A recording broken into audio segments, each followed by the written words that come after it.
We good. All right, so show us the cookies again, Brittany. Oh, and we literally mean cookies.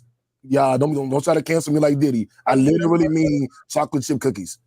All right, this is a shameless plug, and no, they did not pay me to do this. I just love them. So Tiff's Treats, it's definitely in Atlanta. They have a few locations, and they deliver. My cookies just got here. That's why we was like, y'all had to make sure I answer my front desk for the cookies.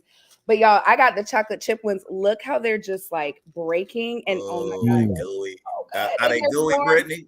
They're so are they good. gooey? You gotta take a bite, man. Like you did all that. Like you gotta. There you go. Y'all, these cookies are so good. Remind me of a couple ladies I know. I'll tell you. And on that note, let's get started. I'm not saying I'm going to rule the world or I'm going to change the world, but I guarantee that I will spark the brain that will change the world, and that's our job. And that is our job. You have to make it.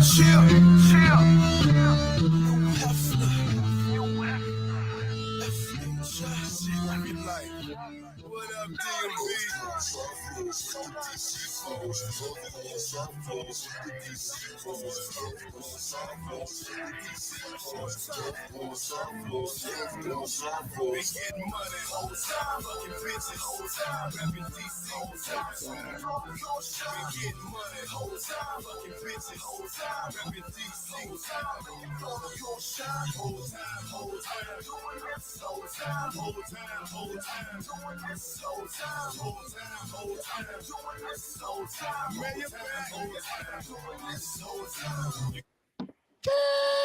Kickback, guys. JB, what's the name of the podcast? It's a pod named Kickback. A pod named Kickback. It's like a Tribe Called Quest. You say the whole thing. Welcome back to the almighty pod named Kickback. Avengers have assembled. You know what I'm saying? And what's today's day? You know, I'm gonna stamp this January 21st, 2024. We are here. I am No Breaks New, the righteous ratchet. If you throw it, I'll catch it. If you got it, I'll match it. Each and every week, we right back at it. I am the Black Savage, the Magneto of my people. And I want to introduce, we got a full house tonight. I'm going to introduce some familiar faces. Always starting with the ladies, we have the amazing corporate black girl, Brittany Sade. Where my round of applause for Brittany? Because she bought them cookies today. Them cookies look good. They are. All right. And we also have my right hand foot. Can you say the right hand, left hand, whatever he is? Give it up for J. Lou. Come on, round of applause.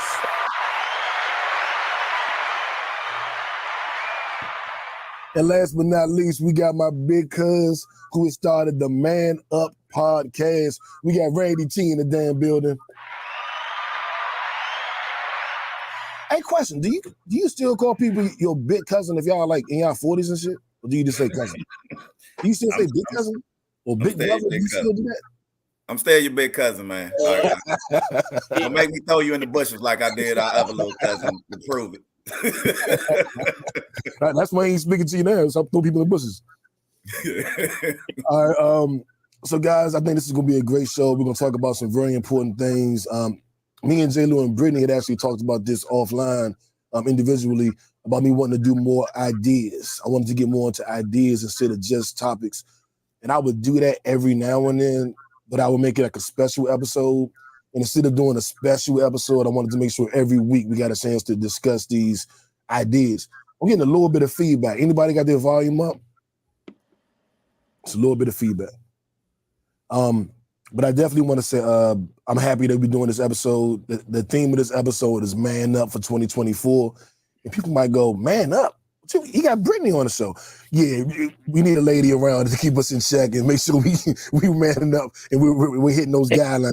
Ain't that right, Britt? That is absolutely right. And I am the woman for the job. So thank you for having me. Yes, ma'am. Yes, ma'am. So it's gonna be one of them, Lou. It's gonna be one of them. Already. But I want to start with so a lot of people, so they can get to know you guys, those that don't know you, because we got a whole different audience in here tonight. I want to start with our high and low of the week. And let's go ahead and get into that. Now, high-low. Who wants to go first?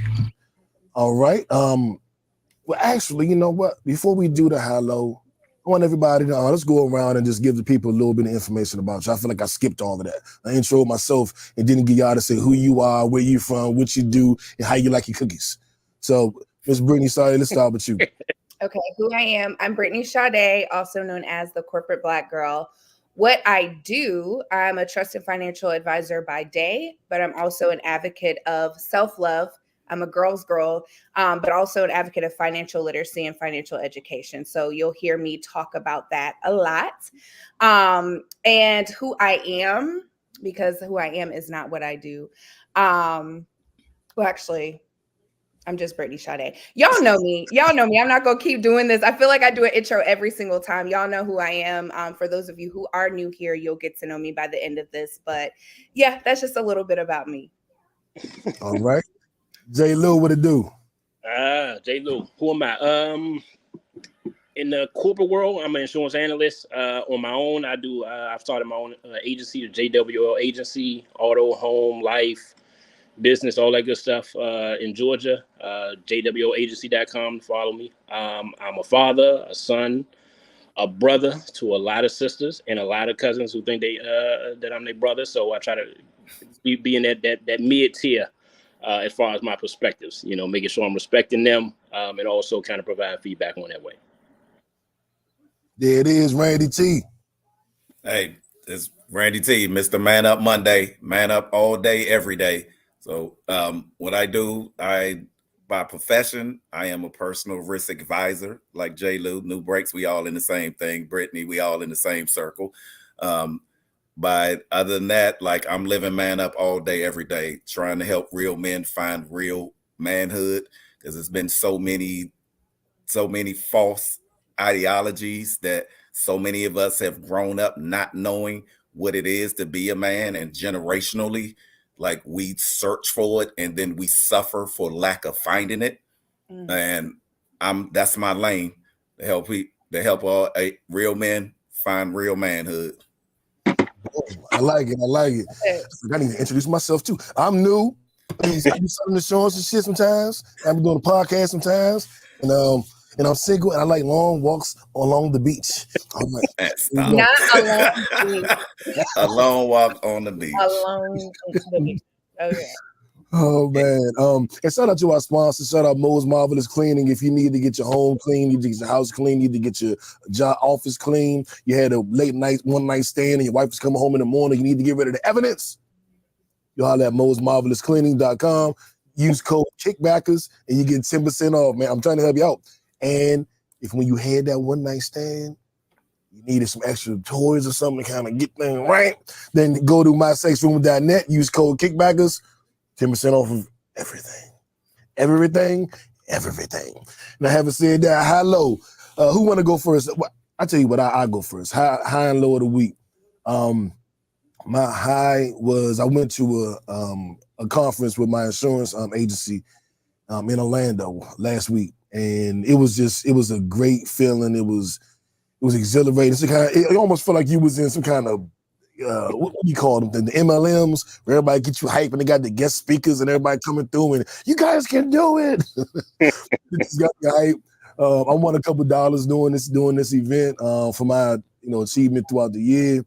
Montel Jordan was shouting us out. He did some little video thing and just getting to really meet everybody and know everybody. And I take me wherever I go. I'm me wherever I go, wherever. So everybody called me No Breaks did. And when I won my award, everybody was like, no breaks. And I'm like, you would think like this motherfucker. But like, I'm me wherever I go. And it's cool to be appreciated even in corporate circles for being me. That was my high. My low,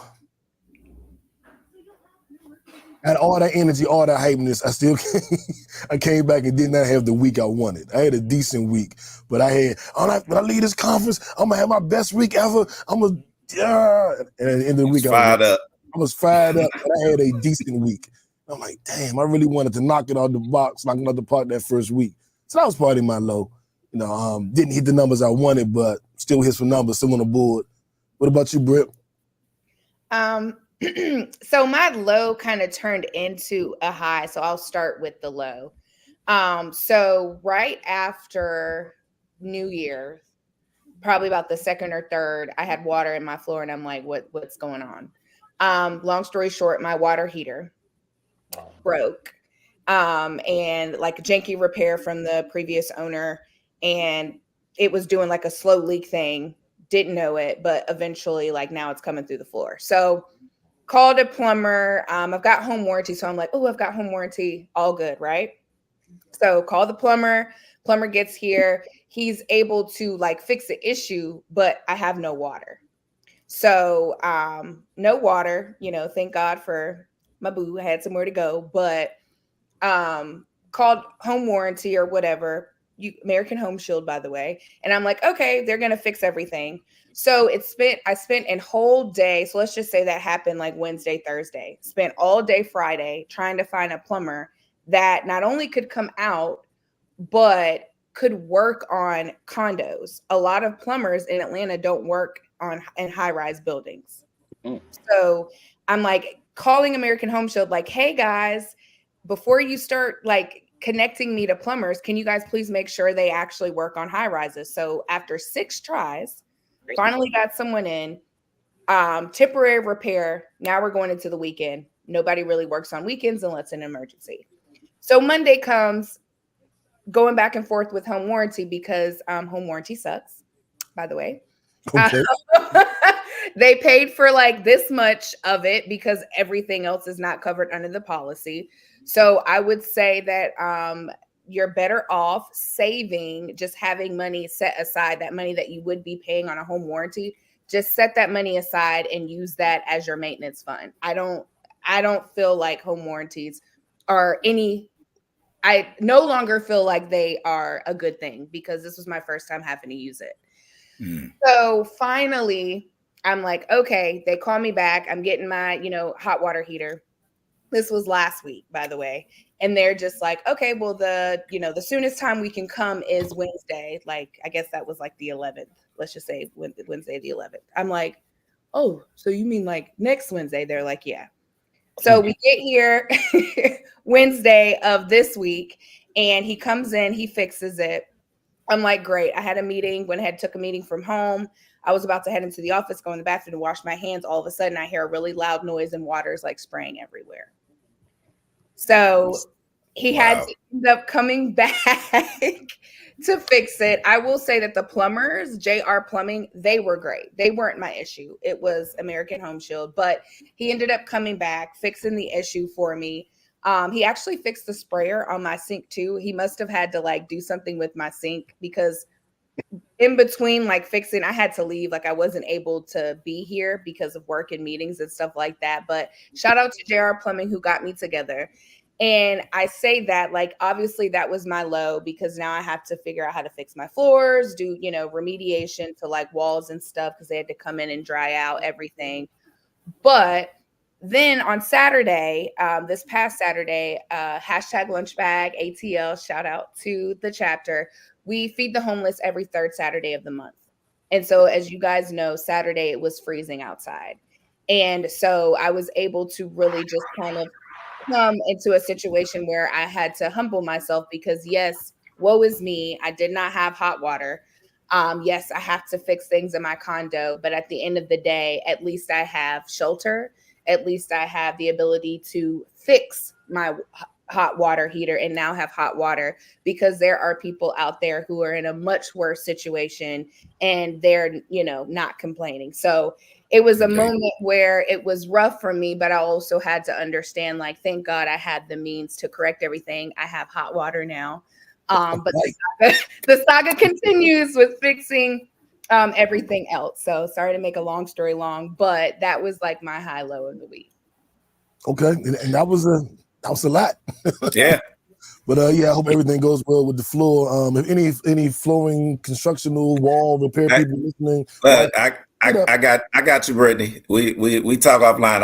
I got some stuff for you to help you with the condo and all that water detection. I'm a personal risk manager, and condos. The number one loss of condos is water loss. Oh yeah. It's some stuff. It's some stuff that you can get with not only lowered, will get your homeowner's discount lowered. Mm-hmm. Let's talk. Okay, Let's talk. cool. Thank That's you. what I do. Boom. J. Lou, talk to us. Hello. Hello. What's the low? I got a lot of stuff I gotta do around the house. Like I gotta. I told you I started my deck, so I did the main part of my deck. So I gotta do the stairs and the rails. I'm gonna have to recreate some stuff. I was hoping I just had to take the stairs off and replace it. So that's a little headache. Then just household stuff. So you wash a whole bunch of clothes you got folded up, getting all ready for the week. I don't fold them. I let them next to me like a girlfriend. Call it laundry bay. What I got? My goals is in play. Like I told you, the workout goals. I've been hitting that heavy with the watch. Marketing, that was big on my list. So I got my lead programs and stuff like that is jumping into play next week. So the goals is moving towards. I'm able to check off the stuff off the calendar. Good shit, man. Good shit. Randy T, talk to us. All right, now I'm gonna have to rebut Brittany on the home warranty thing. My story is my low is the same, and guess what? I got American Home Shield too. My low was my sump pump went out like a week ago. Oh shit! You said 2 weeks. Right. And so and look, while we having a monsoon and snowstorms, right? And they tell me I need to unplug it because while I was in there, it keep tripping my dishwasher and the man cave. Like as long as it's plugged in, they got it on the same circuit breaker. I'll just tell you, anybody, if you buying Orion Homes, don't do it. Don't do it. They are the worst builders out there. If you're looking at Orion's home, look somewhere else. But anyway, back to American Home Shield. Right. So I called them, and this is my third time using them, Brittany. I can give you 2 more stories, but I was pissed at them for one, because when I call them and they tell me I need to unplug the sump pump, but they don't have anybody that can come out for a week. So I'm like, but they's like, you could call a plumber and we'll reimburse you. I'm like, no, I don't want to be reimbursed. I pay y'all monthly, so I don't have to be reimbursed. Like this why. I've got the highest. I got platinum coverage. So no, if I'm platinum, treat me like Diddy. Come fix my shit, right? And they was like, no, we will. Somebody be there in a week. So I'm like, all right, I'm gonna cancel. Like, y'all not getting my deposit if ain't nobody coming for a week. So I called. But anyhow, a week later they came. They had to replace the whole sump pump. He tell me the pump is bad. I gotta replace it. I paid my deposit. He replaced the sump pump, put it in there, $125 pay my deductible. We working. I'm in business. So look, I had to wait. You know what I mean? Thankfully, it wasn't nothing bad happened. Didn't get overflowed with all the snow and the rain. I was just blessed and lucky, honestly, man. I'm just thanking God that nothing bad happened between that time. Because I was looking, we had some rainy days. I got 6 inches in my yard, like right now. So it was a scary time between that. But again, they came, they fixed it, and all is well. All is well. Right. And so my high, that was my low and a high. My other high, I went to a networking group last week, was a couple of days ago. It was a network, it was for realtors, right? A networking group. And I was the only private risk manager that showed up there. Everybody else sell houses. I'm the only person there that want to manage y'all stuff. So do you know the type of contacts that I've made that like I got stuff set up, meetings. I've got 3 meetings on the calendar and already some in the future down the road with some people renewing on some things. We talking about it was stuff that they just brought up, and it was like, all right, I hit risk every time somebody open their mouth. Like that's what I do. And I saw one problem for a guy who had a condo like you, Brittany, with some problems, and heard it, told him like, look, this is what you do. After that, like 20 business cards, everybody in my work inbox, but by the time I got to work the next day, right? So that was my high. Networking pays off. Absolutely. Yes, sir. And yeah, I'm just sitting there, I'm listening to everybody on a little Brittany face. Brittany has had a different expression for every individual word everybody has said.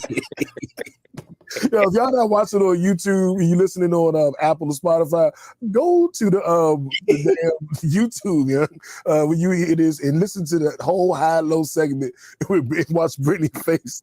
Every time Brittany says something good about Home Shield, See, like I don't. that's the face. I am very demonstrative. Like my face will give it away, even if I say something nice. If you look at my face, you're gonna know whether I'm lying or not. Because I'm glad it worked out for you, Randy. You Yeah, bad. she's like, that wasn't my experience. Hey, Oh man, I came out of pocket way more than 125 for my hot water heater. Let me tell you, they covered a little something though, but it wasn't what I paid for. If that makes sense. Yeah, I mean the sump pump was $800 if I had to pay that out of pocket, right? Yeah. Oh, hey man, you gotta find a different somebody else to find. Went on Amazon, got my sump pump, and put it in there downstairs. We was good. Yeah. See, you want. I can tell, Jay, you want them dudes. You building your deck like you just handy. You do stuff. I'm not. I'm not. Builder. I want them dudes that I'm calling somebody. Like, who does this? All 6 months old. When you start watching YouTube, you're like, you know what? And then the wrong person come look at you like, hold up, I know I'm smarter than this dude. Let me just. That's all it takes. I'm gonna do it a weekend. I'm like, look, let me see if I real quick. If not, I'm all right with paying an extra couple $100 if I mess it up. But I gotta mess it up. Yeah. See, I need somebody like you in my circle led by me. So when I want to build the deck, I'd be like, come over, let's get a 12 pack and make it work. Cognac. Gotta be cognac though. Gotta be the yak. But shout out to everybody in the comments, man. I see some of our regulars. What up, Burger? But I see some new faces. What up, cuz? I see the family in here. What up, everybody? Okay, yeah, I see Trina. Yeah. And so in the comments. What you say? Oh yeah, that's the whole family there. Let me shout out. I see my Meek, all our family there. Meek, Trina, Tina. Oh, I see him. Okay. You see him there? All right. Yeah. I see you, Josh. I see you, babe. So what we're gonna do is let's get into our viral story of the week, and then we'll get this podcast moving. And this is a lot. And Randy mentioned him earlier, but I don't know if you want to be treated like him. My left stroke just went viral. Our viral story of the week, Brother Love, Sean Diddy Combs, has accumulated a few more losses. Diageo, who he was suing for racial discrimination with the way that they were marketing and or the lack of marketing for Deleon, the lack of resources. He dropped his lawsuit against them, and he ultimately relinquished control of Ciroc and Deleon back to Diageo. So he no longer owns any of Ciroc or any of Deleon. And I don't want to make this like I feel sorry for him, because if he did all this crazy shit, I don't feel sorry for you, though. Like, what the fuck is your problem? Treating people this way. But it is very noteworthy to say that this is one of the first hip-hop billionaires. This is a dude that influenced the culture for a multitude of decades. This is the dude that invented the remix, and it is all coming crashing down. And I can't say it's not well-deserved. I can't say that, but it is noteworthy to know, like, wow, to really watch someone's fall from grace, if you will. We haven't had that in hip-hop. Maybe you could say R. Kelly, but like Diddy was a billionaire. You know, you can say Kanye, but Kanye still is. Well, I don't know if he's a billionaire anymore. He take Deleon and Ciroc and like he's losing Revolt. He had to step down from Revolt. Like, he's losing everything. And I just think it's noteworthy to speak. I don't want to act like it's a good thing or a bad thing. I just think it's very noteworthy. Britt, what you think?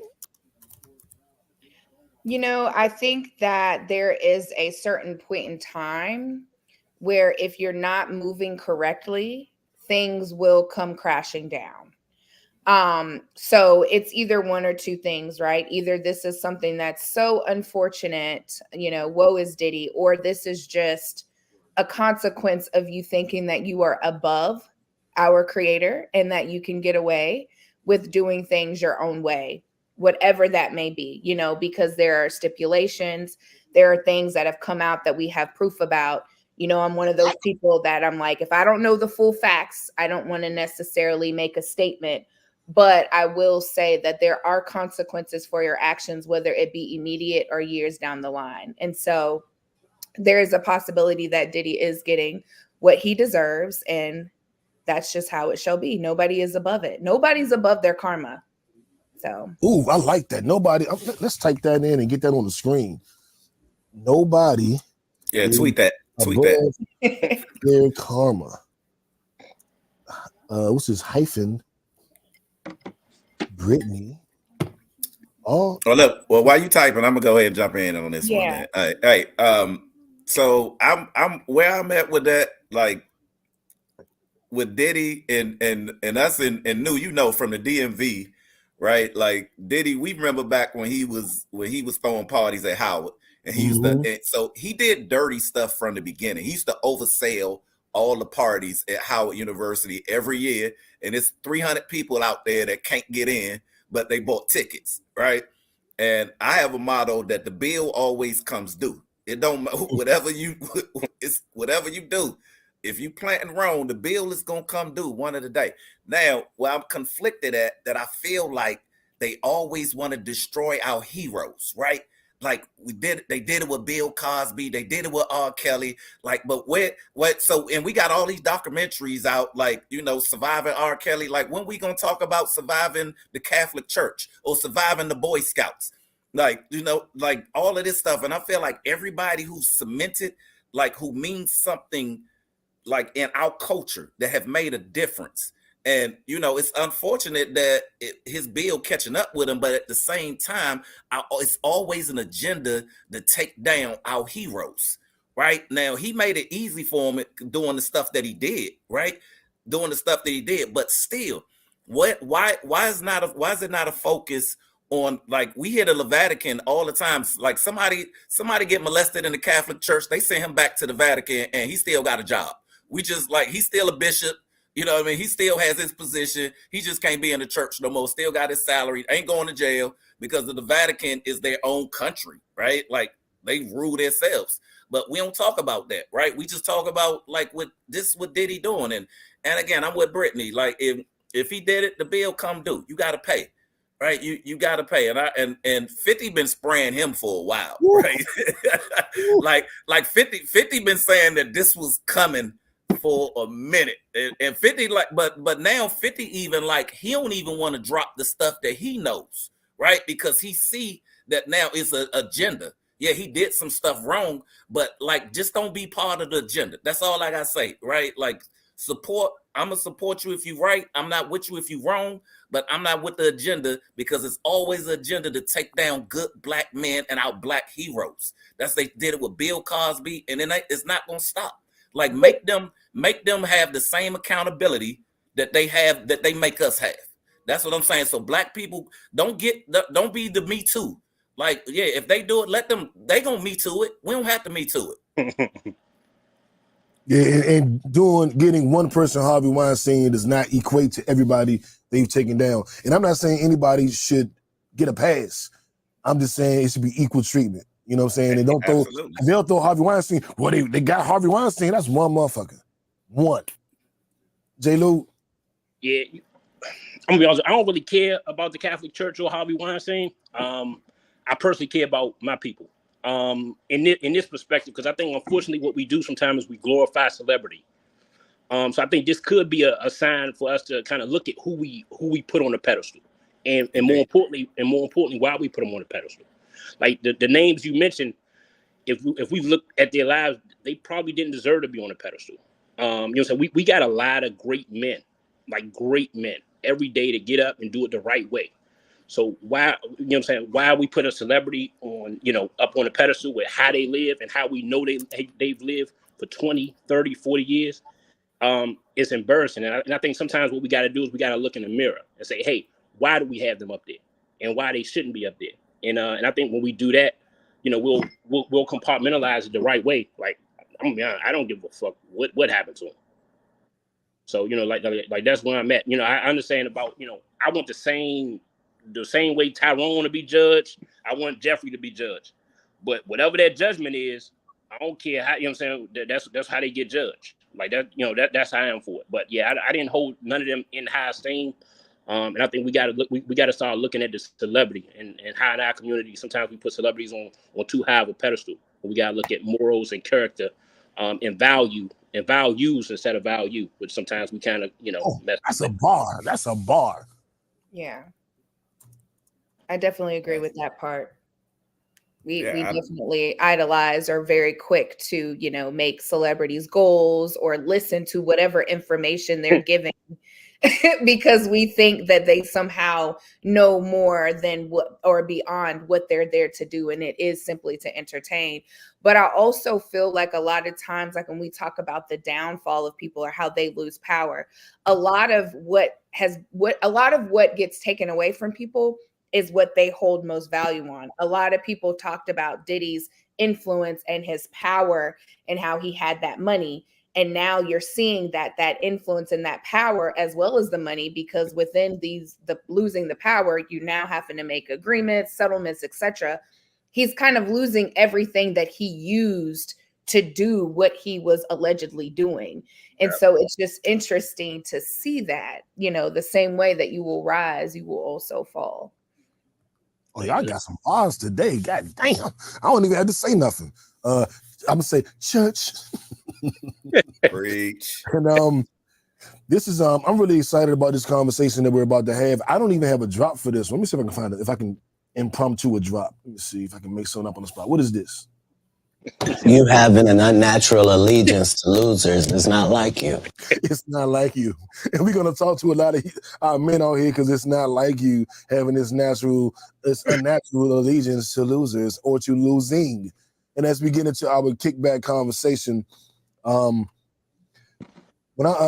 Randy first told me he was starting this podcast, he's been doing Man Up Monday for forever. But when he said he wanted to start his podcast, we talked about what it takes to start a podcast, but different tools and instruments you can use, how you market. We just had a really good conversation. And I said, you know what I want to do? Because I love his concept about, man up, being taking accountability. And I think that's lost in our community. I think it's lost across the board. But since I am a man, I pay a little bit more attention to when we don't do it. And I love the concept. I love the positive energy he was sending out every Monday. I'm a part of his Facebook group. And I wanted to really have a conversation about it. And I said, look, let's do this. Let's take Man Up Monday and let's put it on a pod named Kickback. And let's have a real conversation.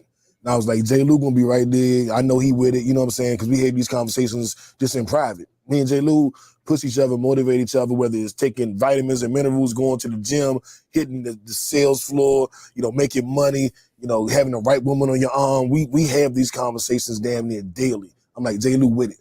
And I was like, but you know what? Did you say right woman or white woman? Right. I'm done with y'all sisters. Say, right, Brittany. I ain't. I'm appalled that you would. I'm appalled that you would think it was white, Brittany. I just wanted to make sure that I heard correctly. Now, Brittany, he would have to change his name. His name is Newt. Like he had to go back. He had to go back to his first name. I was like, please proceed. So, and this is why Brittany's here for this conversation, right here to make sure that everything is clear. Because if there's some women watching the podcast right now, like, what did that nigga say? Thank you for clearing that up, Brittany. About to get canceled. Right, about to cancel me. But I do want to point out that Brittany, I think, is the perfect woman to have here today, because she bought her business. She has a certain standard that she sets, in my opinion, for the man she dates and even the men in her life or the people in general. Just based on our conversations, our podding, and getting this out of her head. So I wanted a woman to be here as we talk about what it is to be a man. Not that a woman can tell us what it is to be a man, but I would love to hear her feedback in that regard, because we are being better men for ourselves, for our children, and for our women. So I thought it was very important to have a sister on while we had this conversation and to have her interject and kind of give us the feedback of what the ladies would think. Fellas, how y'all feel about that? I'm with Absolutely. it. Britt, you up for the challenge? Let's go. Why, of course. Of course.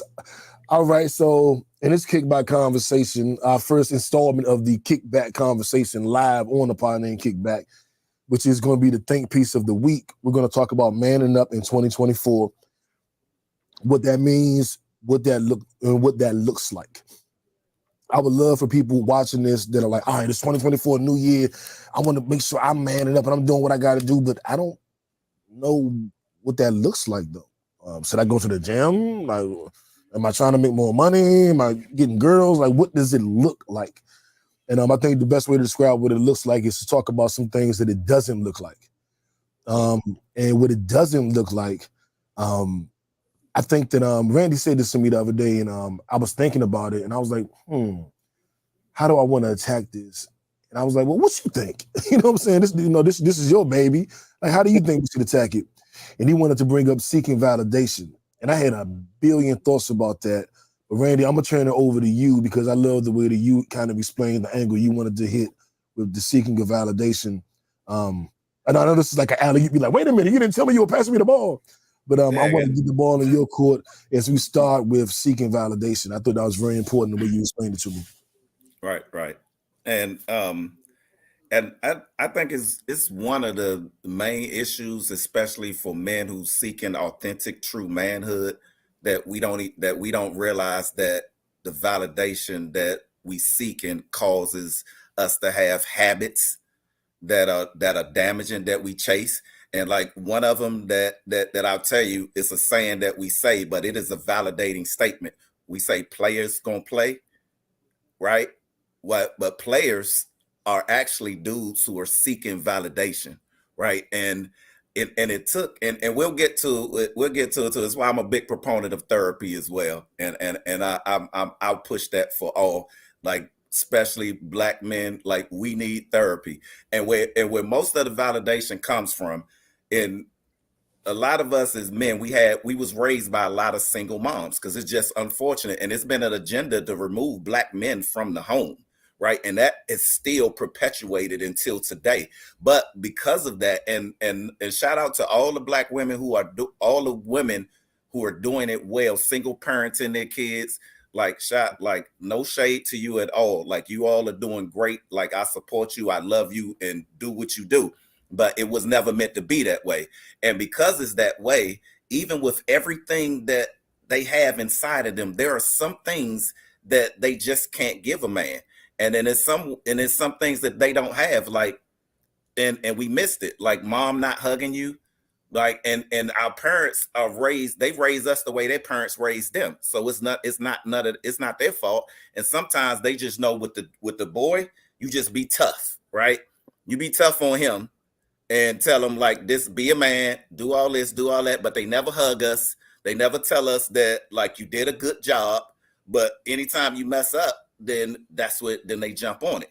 And those things that we miss growing up, then when we seek those things in our relationships, and that's the validation that you seek. So now you're thinking that now that I'm a player, I'm going after girl after girl. But why are you going after girl after girl? It's because when she every time you get a notch in your belt, it's affirmation that you're a real man. Because it's two things that we all want. Women want to know, girls want to know, am I pretty? Men want to know, am I strong enough? Can I do it? Am I a man? Right? And women get it all.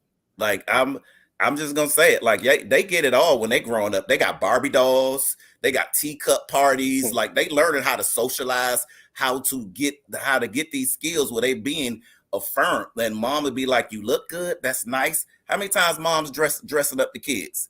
Like, how many times you see, like, women who have kids, and most of them, they taking 1,000 pictures of the daughter. She dressed up, she pretty and all that. And, we get a Tonka truck in G.I. Joe. You know what I mean? And that's what we learn our skills at. And look, when I used to come over your house, what we do on the weekends? We playing He-Man and G.I. Joe. all weekend long. So look, that's what we learn. And real quick, Randy, because I think this is, I've made this point before. Like, our favorite toys as kids with G.I. Joe men, when you would have like 50 G.I. Joe men and like one girl, Lady J or Scarlet or something. So you got 50 men and one girl. That was the dynamic that we had to play with toys, while women had Barbie, Ken, the baby, the house. And so that's kind of what they're more drawn to. That's what, like, we grew up our toys were all of our toys were fighting each other. He-Man and Skeletor and the Autobots and the Decepticons, G.I. Joe and Cobra. It was always about battle, always about conflict. And women were having tea parties and you know what I'm saying? So when we play, and y'all, I say this to everybody, I go, yeah, what little boys always want to do? Fight, because we teach them that. Little girls want to have a tea party. Right. We just taught different. And so that gives us different values, different expectations for life, I think. But get back to your point. Yeah. So the point is, you know, the Kenneth say he didn't want to have a tea party. None of us did, Ken. None of us did, because we didn't see the value in it. But you know, but society did, and women grow up with them social skills and they mature. That's why a lot of times women mature a lot faster than us, because socially there are things that are just built into society to teach them that, right? But in the same time, we're taught like, don't cry, right? If you cry, that's weak, right? You showing weakness. So now, and we even have our mothers that tell us like, stop crying, boy. What you crying for? And so, and don't even realize that you teaching your son, you teaching this man that he needs to hide his emotions and whatever he's feeling, like he can't put that on the surface, right? And when you pack that down and you hold that down, and you wonder why you got these grown men who are emotionally unavailable for the women that they facing now, because they've been told their whole life that like a real man don't cry. A real man stand on his own too. You don't get help. Let me stop you right there.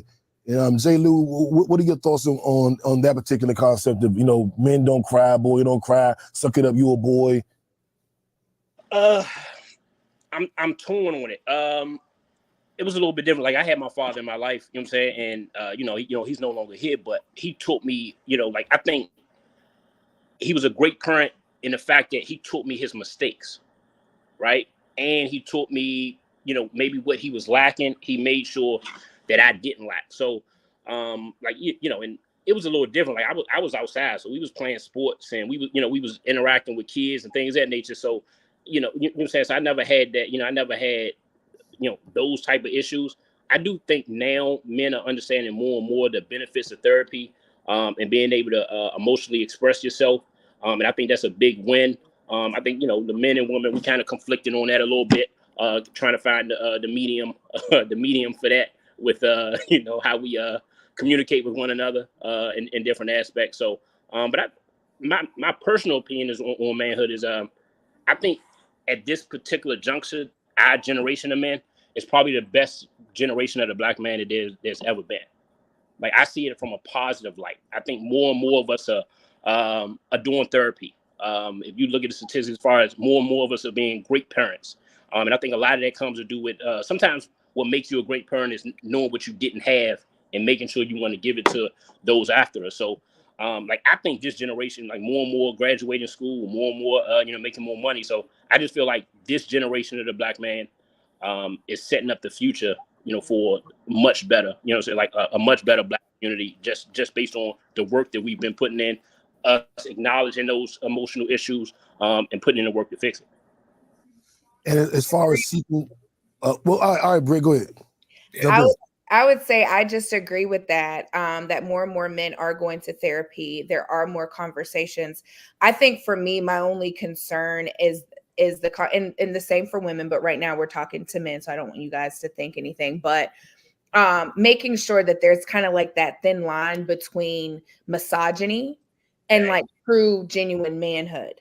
Yeah. You understand what I mean? And so I love the direction that we're going in with the conversations that we're having, but that's my only worry, is just like really kind of sort of understanding like that basis. Like I loved when I heard emotional availability, emotional intelligence, like those things are really, really important. And so I definitely wanted to just kind of chime in there and say that I agree on all aspects of it, but it's just really important that the right men are leading these conversations. So Randy, I definitely appreciate you, because so far I'm shaking, I'm nodding in agreement.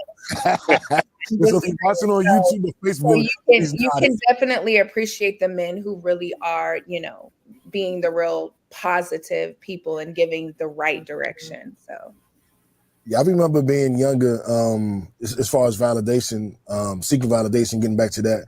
And I played a Tupac clip for Randy last week.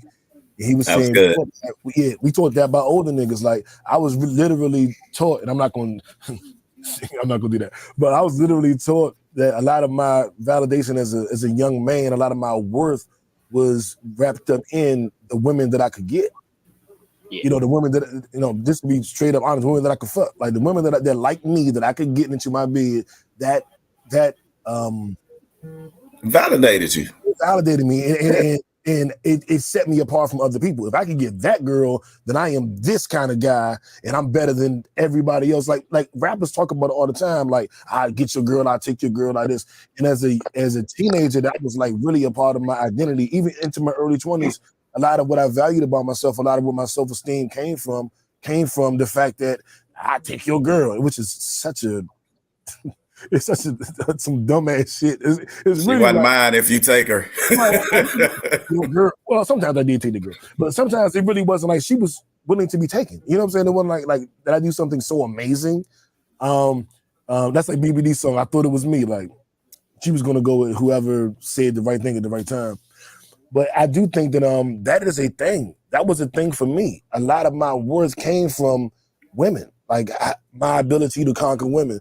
And I was taught that by older niggas. That like Tupac said, we was taught that was really the only thing. That was the game. That was our value. Like you was a good nigga if you could do that. And I think that exists in seeking validation because I wanted to do is to be like I was younger, right? So I was 15 hanging with 18, 19-year-olds, and I was dating girls their age. So I was the 15-year-old little dude that was hanging with the big boys and still getting the girls. And they patted me on the back for that. You know what I'm saying? And so a lot of my worth when I was younger came from that. And then now, when you learn what being a man is, hard work, stick-to-itiveness, contributing positively to the community, to the environment, those type of things is where I draw my self-esteem now. But with survivor's remorse, so the guilt thing, I wonder how many dudes are still validating themselves by how many girls they get. All the time. Like, look, this is where we've been taught. Like, and Pop said it years ago. And we have other men who are perpetuating that. Like the first thing, think when we was young, when you first time you hit a girl, what you do? You go tell your boys, right? Like, why do you want to go and tell other men that you had sex with another woman? We even seek validation from other men, right? So that's still a part of it, because guess what? We looking for affirmation, and they affirm us when they be like, "Oh, you hit that, you did that." Then now we feel good, and that's wrapped up into. We do. And she said we be lying. Sometimes we do. We do. We be like, we tore it up, and we came in 30 seconds, but we be like, yeah, I blew her back out. Yeah, we tell the boys that, right? Because guess what? She validated us, but then we looking for our peers to affirm us, right? Because, and that still dates back to what we never received when we was young. That's why I hug my son every day. Like, he has to tell me he loved me before he go to sleep. Like, hug me, tell me you love me before you go to bed, because I don't want him to feel like his emotions is something that he got to pack down and can never be a part of it. Because we have to learn how to feel, right? And we don't want to feel it. And that's the thing. We don't want to do the work. And that's why we keep sleeping with women. I have friends who they go from women to women. They won't be alone. Like, if they break up with a girl, they gonna have another one in another week. Why? Because you need somebody constantly to make you feel like you a man, right? And you only get that when you feel like you digging into another woman, because that's the only way that we've been taught to be affirmed, to be validated, because mom never did it. Grandma, whoever our caretakers was, they didn't give it to us. So we continue to seek it. And this is the dangerous thing that happened when we do that. And a lot of times, and this is what a lot of do, is we go straight to love bombing, right? Now, and look, I see Brittany shaking her head. You know about that, right? And that's when validation, when you seeking validation, the dangerous thing that goes next into that is you start love bombing. When you see dudes like now you want to take them out, you want to do all this to that, you want to do this and do that, and then somehow in 3 weeks you in love. Like, why? You think you are, but like all of that happens because now you want what you didn't seek, you want to give to somebody else and hoping they return the favor. So you overbought, so you going overboard with everything that you do and thinking that they gonna pay it back. You know what I mean? Because you want that back, so you love bomb them. And sometimes, and a lot of, sadly, Brittany, you know, a lot of y'all women, y'all get caught up in it. And then y'all wonder why this dude he seemed like he loved you for 3 months and then, you know, or 3 weeks or whatever. And then now he ghosted you, right? And he in love with somebody else. A lot of it isn't even sustainable, right? So when you talk about None love, of it. it's not even just with, you know, the love, it's even with the standard, right? They're showing you, you know, certain types of places or certain things they can do, or they come in a certain type of way. And then next thing you know, they're not doing it. It's just, you know, this representative or what have you, in order for them to get whatever that validation, to your point, or to get something out of the woman in order to validate themselves. Like a lot of times, I don't even think that for men, I'm not even sure if it's just like the validation is like the love or what have you. It's almost as if they're coming into something in order to be able to go back and get that affirmation from their homeboys. And I feel like a lot of times, you know, when we talk about women having daddy issues, men do too. Yeah. Right. Absolutely. That's why a lot of that affirmation comes from their homeboys. And there's a lot to unpack. I'm not going to take over your whole episode. There's a lot to unpack. We here for it. With men and their mothers, and then with the lack of fathers too, because a lot of times, like with men, you know, your preference is your preference. When they start talking about, you know, dating other women, right? I'm not mad at it. The issue comes into play when you start downing Black women as an excuse to why you date outside of your race. And a lot of times it's just because of your relationship with your mom. Like if you have trauma from your mother, just say that. A lot of these Black men do not like their moms because, one, their moms did not hug them. For one, their moms, you know, told them don't cry. They didn't want to hear it. They weren't good enough or whatever. But also trying to understand, and you know, some mothers, everybody's not good mothers, but also especially if you're talking about a single mother trying to build up their son, a lot of times people do the best they can, and understanding that, you know, not necessarily always seeking the applause for what you did right, but only getting the critique for what you did wrong, is because they really are trying to build you to be strong, because they know what they're about to release you in, not understanding the back end of it. So a lot of what men are doing when it comes to, you know, validation from women and affirmation from men have a lot to do with, like, men and women have the same issues, is what I'm starting to understand. The way in which Hold up, Brittany. Where my goddamn round of applause? Because listening to Randy, it's the same thing, like how we talked about how he spoke about, you know, the men are kind of taught to fight and you have the action figures, and then the women are having tea parties and being told they're so pretty, etc., etc. But then when the women get out in the real world and they're using like, we're all seeking, everybody's kind of set up to seek validation. It just comes in a different way, because women get out there and they're thinking that their looks, okay, well, we're taught to be pretty. We're taught, you know, tea party, show up, be social, get your Prince Charming, the fairy tale, and live happily ever after. And then once we get older and we realize that that isn't actual reality, now what? You know, it's kind of the same thing. It's just showing up differently, if that makes sense. And so it's really interesting how when you have the conversation rather than trying to debate, that you really kind of come to understand, like, we're dealing with the same thing. That's what I've been saying. But my whole call to end the gender war has been like, men are telling me the exact same thing women are telling me. Everything women are mad about, men are mad about, but nobody understands that the other person is mad about. I'm like, I've wanted to say, dog, I'm tired of hearing you cry about these women. I'm tired of hearing you cry about these men. I'm about to make y'all date. Y'all two gonna hook up. This is so ironic that y'all have this. You dislike the exact same thing, but you both are actually doing it as well. You hate it from the other gender, but you're a proponent of it. You know, I've been saying this for years. Men use love to get sex, and women use sex to get love. Like that's just what I've noticed. You know what I'm saying? That's what I've seen on my little bit of time on Earth. It is because they want women want intimacy, right? And men we want the connection and the affirmation, right? And that's what we want and that's what we look for because that's what we was taught, right? But Brittany was right. Is that exactly what a lot of us do, right? But this is because we've been pushed down so much, we're not self-aware of our feelings. So Exactly. when you're not self-aware of what you feeling because you've been taught the push it down again. So you've been taught your whole life to being unemotionally unavailable is being a real man. Right? That's what manhood, that's what being a man is. That when people can see like you solid, like stuff like you ain't showing no emotion, no matter what you going through, that's a man. And that's what we've been taught.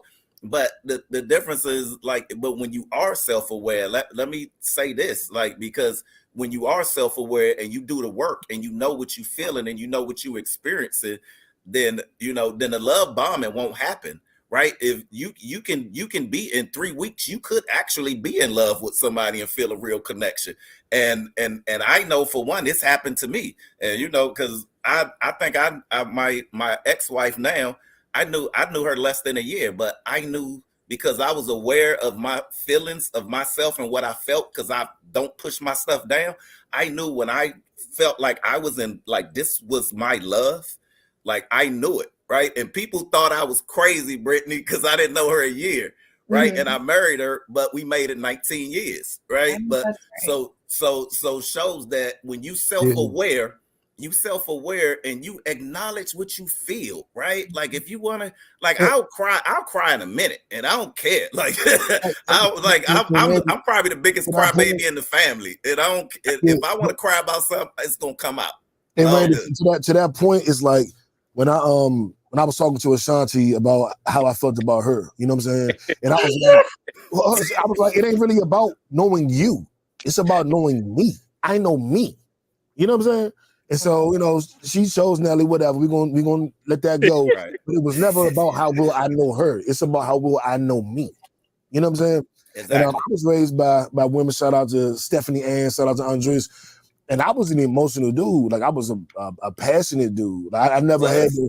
I was never taught. Well, am. I mean, I'm passionate. Like I wear my emotions on my sleeve, and I guess I get that from Ricky too. But my emotions are on my sleeve, and I'm a communicator. I was raised by women. Women talk. So that whole thing with a man don't say nothing, don't say how I feel, that was never me. I was always taught to say how I felt because I watched the example of the women that raised me. So if I'm mad, I'll tell you. If I'm sad, I'll tell you. If I'm hurt, I'll tell you. Now, my kryptonite used to be when I was hurt, the way I would respond was with anger, because being angry was a more powerful emotion to me than sadness. So if you hurt my feelings, instead of having an emotionally intelligent conversation about how you hurt my feelings, my response was like, bitch ass nigga, I'll fuck you up. Like, but really all I was saying was you really hurt me. But that's a lot of men. Yeah. I mean, that's the only that's a lot of the issue with emotional, the unintelligence of it is that the only emotion is anger. Feelings are hurt, angry. You're angry, you show anger. You don't like something, you show anger. You know what I mean? Because you don't feel comfortable enough to admit hurt. You don't feel comfortable to admit sadness, even with losing somebody. Like a lot of people, it's anger. It's never anything else. But a part of that, and I will say, taking accountability on the women's side, a big part of that is men understanding that it is okay, but women also understanding that it is not feminine. It doesn't make a man less masculine to say, hey, this bothers me, or this is how I feel, or to cry. You know what I mean? And crybabies are crybabies, but I'm glad that you guys can say you're crybabies. Crying a little here and there, being a crybaby is the same on both ends. No, I'm joking, but it does. It takes both ends on somebody being comfortable enough to do it, but also you can only be comfortable if it's being received. If it's a safe space. And I think that what happened, and I want to stick on men, but what happened is when the Me Too movement popped up, And it was like everybody got a chance to look at themselves. Like, oh shit, we do be doing that. We did grab that girl butt. Damn, what the fuck is wrong with us? And I think that when some men started being apologetic, we started checking ourselves like, dog, what was we doing in the 90s? Like, Jesus Christ, we was some shit in the 90s. What was we doing? That vulnerability, that oops, we did do that. Oh shit, we are kind of bad. That vulnerability that some men had allow women to, like, I think a lot of women are becoming the men that hurt them. Like a lot of women brag on fuckboy shit. Like we all know that women do not like fuckboys. They fall for them, but they don't like them. They don't respect what they are. But then women started bragging about doing the things the fuckboys was doing. Like it was a badge of honor. Like I do it. Like I be fucking these niggas, and it's like you became what hurt you. And now I don't want to date a fuckboy. I want to date a woman. You became a fuckboy by virtue of you emulated. It's like the Stockholm syndrome. You became the motherfucker that hurt you, and now you're bringing that out to the world. But in that same token, we have to be firm in where we are, because I've been vulnerable. I had a woman tell me like I'm too aggressive, like the way I speak, the way I act. I tried to tone it down, and I tried to speak to her in a way that how she spoke to me. And I use words like that hurt my feelings. I didn't appreciate it more if you see it that way. I don't receive information well when you yell at me. I tried to beat her where she was. And in her mind, she was like, this bitch ass nigga. And I'm like, dog, I'm using words. I literally mimicked you. I mirrored you because I figured that would be the only thing you understand. And you think I'm a bitch. But you know how, like, you know who I really am. I am trying my hardest to communicate to you in a way you can receive it, because if I say how I say it, I'm aggressive, I'm loud, my voice deep. I'm like, I said it in a way that I talked how you talked. I use your dictionary. I use your vocabulary. And you looking at me like I'm a bitch. I'm like, all right, though. But I say that to say, women aren't responsible for how we move. They don't have to give us a safe space for us to operate how we operate. And I want to take the onus off of women. Man, if that woman isn't giving you a safe space to communicate the way you need to, then she probably ain't the woman for you. It ain't about she needs to give me a safe space so I can say what I no. She's not the one. She isn't emotionally intelligent or emotionally mature enough to provide that safe space for you to have that communication, which means that relationship is probably destined to fail at some point any goddamn way. Let me jump in and say that. Hold on, Randy.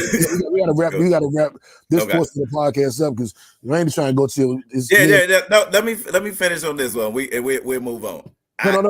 Hold up, because we got a couple other things to touch on. All right. So I do want to leave some kind of jewel. Like we've talked about a lot of our downsides and things that we haven't excelled in, but I want to, leave something. Fiscal responsibility. Making sure you putting in the work to make the money that you want to make, so that you can provide yourself the lifestyle that you want to have. Brittany, I think you're the financial expert here. Do you have? I'm putting you on the spot, so I'm gonna stall while I ask you this question. I want to know: do you have any tips for us as far as fiscal responsibility for men who don't manage their money right? So as I'm asking you that, I'll say a lot of times, we want to go out. When I hang out with the boys, want to go on a billion different dates with a billion different women, and we stretching ourselves too thin, or we lazy. We don't want to work on Saturday because we don't want to put in the extra work, or we're not doing everything we need to do. But there comes a time when manning up is working when you're tired. Manning up is working when you're sleepy. Manning up is working on a vacation day. Now, having said all of that, Brittany, is there any little tip you can throw us about being fiscally responsible? No pressure. One, you answered your own question, but because you're like, sometimes we don't, but it's about getting up and doing the work. So I'll just say this for act your wage, because you mentioned going out on dates, spreading yourself thin. I like to tell people to act their wage. And I work in percentages, because when you work in percentages, it always works. So people will be like, well, how much should I have saved? How much, should I spend on household expenses? How much should I spend on discretionary expenses? How much should I, invest? When you work in percentages, regardless of what that income looks like, you can make it work. So I always say, when acting your wage is literally living off of 50% or less than your net income. Your household bills should not be above that, because now you're straining yourself, right? Now, then you have to make sure that you're saving. A lot of people will say 20% for saving. I like to split up. Emergency fund is different from a normal savings account, which is different, from your discretionary. And then you have your investments, your retirement investing, and then you have your investments that are making you money now, because I always talk about having those different streams of income that could Multiple. potentially come from one source. So you don't have to do 7 things to have multiple streams of income, because investing alone, you can make income from dividends, growth, those different things. So trying to give you like a 5-minute answer, live off of 50% or less of your income. You shouldn't be spending more than 30% of your income on dating, sowing your royal oats, as they say, or what have you, seeking Tweet validation. that. Listen, you shouldn't spend more than 30% of your net income Always. seeking validation. But no, on a serious note, like I say, acting your wage and making sure that you are comfortable where you are and not trying to prove a point. Because the only way to do better, like, we all have to make more money, but you have to manage your money while you're in the process Say and using your working wages to set you up. If you have different aspirations or hobbies, work that job, get them benefits, bump them people that are telling you, oh, I can't work a 9 to 5, or that is this and that. People can say whatever they want to say about me. Until my passions or whatever God has for me, it forces me to get out of corporate, I will be at that job every day as a trust and financial advisor, getting that paycheck every time of the month. And I know how much it is, and those benefits that are very expensive otherwise.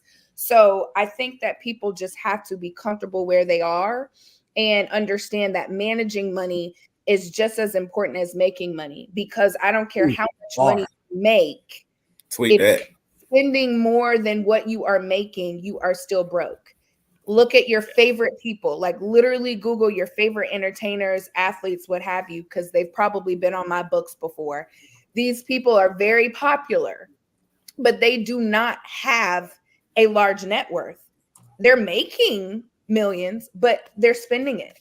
Mm-hmm. So what do you have at the end of the day? So I say all of that to say, you use those percentages, be honest with yourself and comfortable where you are, and don't try to prove a point. Like, an investment in general, that's long game.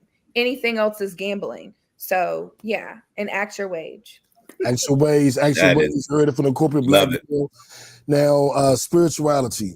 We can run the gamut on that. I'll just say, find your home where you're comfortable, where you feel validated, where you feel accepted, where you feel empowered, and go with it. And go and continue with it. Make it a part of your daily activities. Whether you're Muslim, Christian, Jewish, Buddhist, atheist, spiritualist, whatever you are, incorporate that into your daily practices. I think it's very important to either to latch on to whatever your higher power is, even if it's nothing more than yourself, to have a moment where you're there with that part of you daily. And therapy. Good stuff, Brittany. Hell yeah, therapy. I've been in and out of therapy my entire, from age 11 to age now. So my current therapist, I haven't been in therapy in about a year. So I've been on my BS, but I need to go back. But I've been in my therapy. I do book therapy as well. A great book for you guys is What Happened to You by Oprah Winfrey, and there's a doctor associated with the book. But it's What Happened to You. And it's about dealing with childhood traumas, which is kind of what we were speaking about earlier.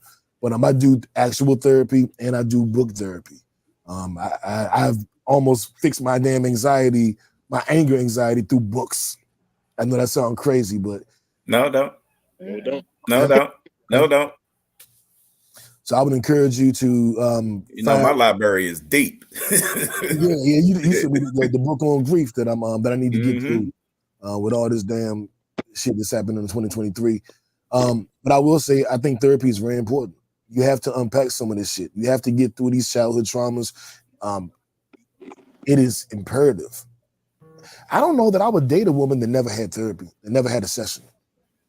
I don't know. You can't say every woman might need therapy, right? But I think every human needs therapy. That's where I'm coming from. Now again, I'm a big proponent of it because it's always a safe space, especially I think especially for us that in our community who grew up with things lacking in from our caretakers, that there's some deficiencies that we will never figure those out. Like it was a lot of things about myself that I didn't figure out until therapy, right? Mm. And when I can tell you that I am a better man because of it, it was things that I didn't even know that I didn't even know that I did it. I was like, I found out I used to seek validation until I found out that I was doing. I was like, oh, that's why I do that. Like it was like, and I felt bad about it. I was like, duh. And then it's still, but I've been done, but we've been so deficient in that area for so long that you compelled. It's a compulsion, right? Like you don't even think about that you're doing it, and sometimes only through therapy are you gonna figure it out. Facts. J. Lou, what's your thoughts on therapy? Oh no, I'm a key proponent of it. I know, like before I get married, if I'm lucky to get married, me and my wife, my soon-to-be wife, we would definitely have to go through it, just because it's so much that goes into the communicating and things of that nature. So no, I'm a key component of it. You got to be able to express yourself and be open. You know what I'm saying? And I think sometimes you just need a place to speak your mind and hear from somebody that you know is not judging you. I think a lot of times, and we talked about it. It was crazy. The first question, a lot of the first couple people we talked about, Diddy, to kind of answer the second question when we put certain people on a pedestal and you started looking at their issues and their misogynistic ways and how they were living and things of that nature. And a lot of it is just insecurities that that we see, and unfortunately we've glorified in our culture. And sometimes we got to see that in the mirror to be able to kind of face it. Britt? Indeed. I'm definitely a proponent of it. I feel like everyone is healing from something, whether it was childhood or adulthood. And so it's always good to have someone, to everybody's point, that is unbiased, but also is not coming from a judgmental place, that you can talk through it. Because a lot of times when we talk to our friends or we talk to family members, you do have some of those family members that are either able to take, how they feel about you out of it. But in a lot of cases, even if we want to say something, we don't want to say it a certain way. Whereas when you're talking to a therapist, they're going to kick it to you pretty straight and they're going to hold you accountable without you even knowing it. So, because that's what they do. So I'm definitely a proponent of it. But I also just wanted to say before we change gears that I really appreciate the conversation, and I really appreciate you gentlemen like kind of taking that onus to say, hey, we're going to be accountable as individuals who are men, right? So now you guys are talking about manhood, but for men and women, I think it's so important to, when you prioritize and focus on becoming a better you, everything else automatically aligns. Like you will attract everything, but you will align with where you are. And so a lot of times people get the whole attraction piece mixed up with alignment. But I feel like when that focus is on being a better person, like you have no choice but to align with people who are also focused on the same thing. Man, so come I am on, Brittany. really proud of you guys. Like we appreciate come through, Britt. Y'all never stop. Come through. Hey, and I'll tell you, I think one of the biggest things that can help with therapy, especially with men, because I did cognitive behavior therapy, we need to know how to handle and deal with what you feeling, right? Because once I identified the behaviors, now I do it. Now, what do I do about it, right? Because I figured out, I just feel bad about it. Now I'm just guilty, like, why I keep doing this? But no, what the therapy has done is taught me now I have techniques and I've learned, like when I'm feeling this, like this is what I've learned what to do. Like, and I told my therapist, I like, you're gonna be at the wedding. Like when like my next wife, like I'm gonna be so good, like, and so available for her. Like she gonna want to love you just because you made me such a great, like, cause where I'm at now, I give her like Keisha, and I got a session tomorrow at 4. Like we in there, And I told her, like, shout out to Zoe, my babe, she watching. I told her, like, when I get married, like, she coming to the wedding because she taught me the techniques and the behaviors to not just to identify them, but what I should do when in those moments. Like now I learn how to, and I used to think journaling was like for girls. Who writes stuff down? Like who does that? I was a rapper, so I was. Yeah, and I mean, and me too, right? But when we wrote, we was writing about life, right? We wasn't writing about our feelings, and most of our stuff was we was writing culture, right? But we wasn't really rapping about like what was eternally happening inside of us, right? Like being self-aware of what I'm feeling. Because we talk like when you feel something, go smoke, go drink, go have sex, and don't worry and push it down, and then keep living. That's what we do.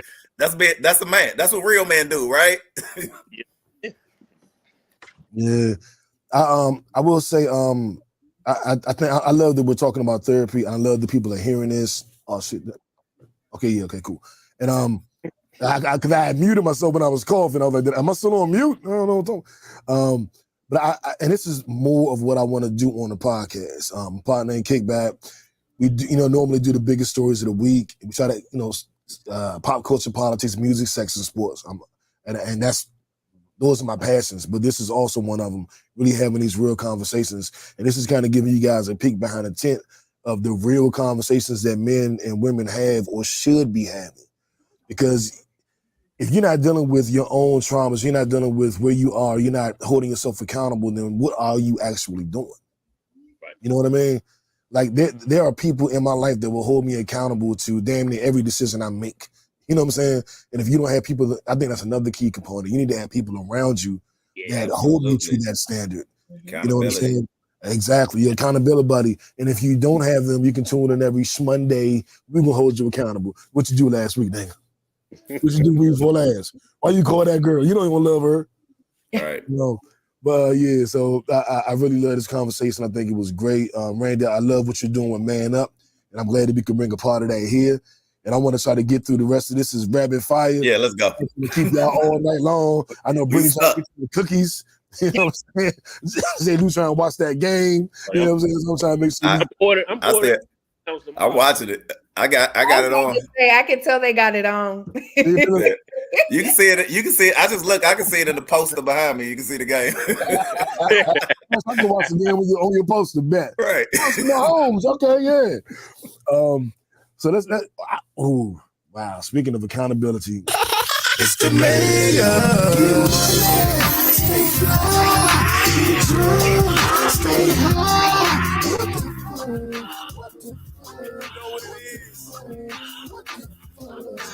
What the fuck? Brick girl, the young lady, Brittany went to go get them cookies. The young lady that said she was in the hospital and she got hit by a man with a brick. It was a bunch of black men standing around and nobody did anything. Come to find out she was never hit by a brick. As the rumor says, she really did have an allergic reaction. She raised over $40,000 on GoFundMe. And from what I can tell, she wouldn't got a BBL. Shorty got cheeks. She took that brick money and got cheeks. Like, cheeks. I should show you the picture. I should really show y'all them. I'm not going to mention. I'm an ass man, so I saw that. I was like, oh, okay. Hey, was that the chick you sent me on the joint you sent me on IG? Yeah. Oh, yeah, but she spent money well. Exactly. And that's a felony. She has felony charges coming up at her. And aside from the silly part and the funny part of it, there were a couple things that hit me about this particular story. I'm anti-gender war. I don't like the black women do this and black men do that. I don't like the shit. And it hit me a way that she was like, and black men were sitting around while she got hit by this brick and nobody did anything. And that furthered the narrative. See, black men ain't never doing nothing. Black men always. And I was just like, to find out it's a lie. It was like we was indicted. We got smut on our jacket as black men in general. Because the whole thing was a bunch of black men sat there and ain't do nothing while she got beat with a brick. And I felt bad, like, why the fuck them niggas ain't do nothing? How the fuck y'all sit there and let somebody beat a woman with a brick?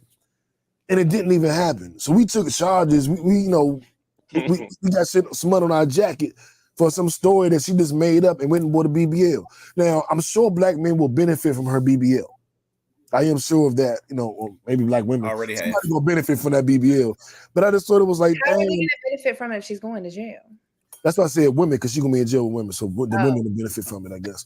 But there's some dude in Jamaica. She's in Jamaica now posting pictures. Some quite possibly some dude has a much softer landing spot than he would have had initially if she didn't have that BBL. If you don't know what I mean. Like much softer landing spot.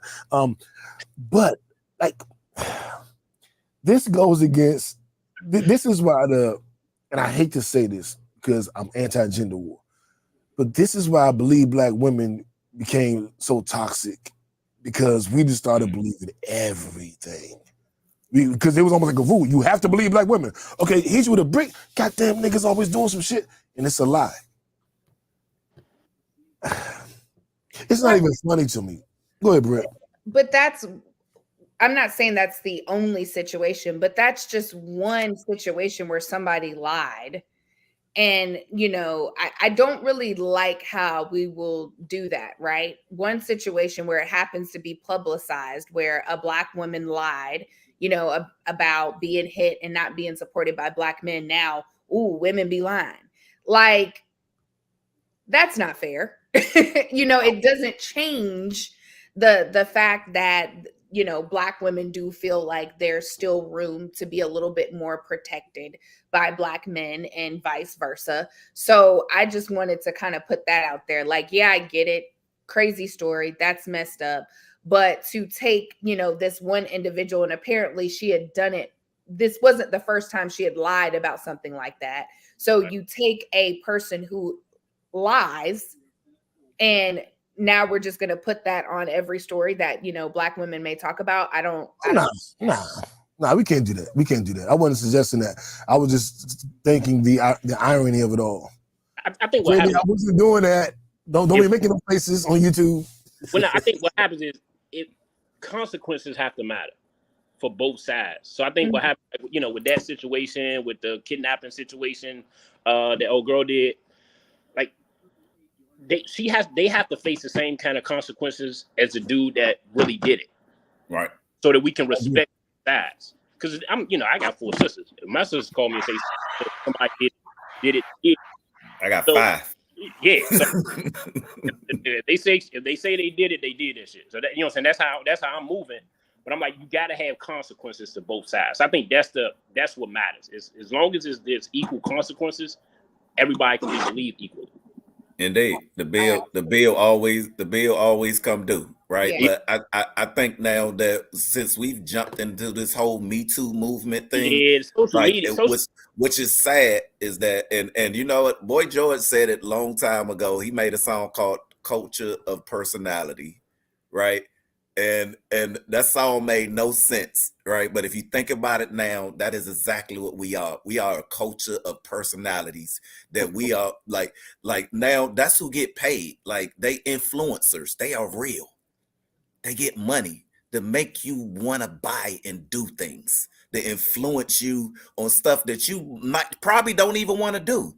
You know what I mean? That you don't even want to do, but that's the culture, right? The culture of personality. Clear Channel Radio, and Luke Skywalker said this. He did an interview, look it up. He did it years ago when Clear Channel bought out all of the radio stations and they took over when DJs stopped being DJs.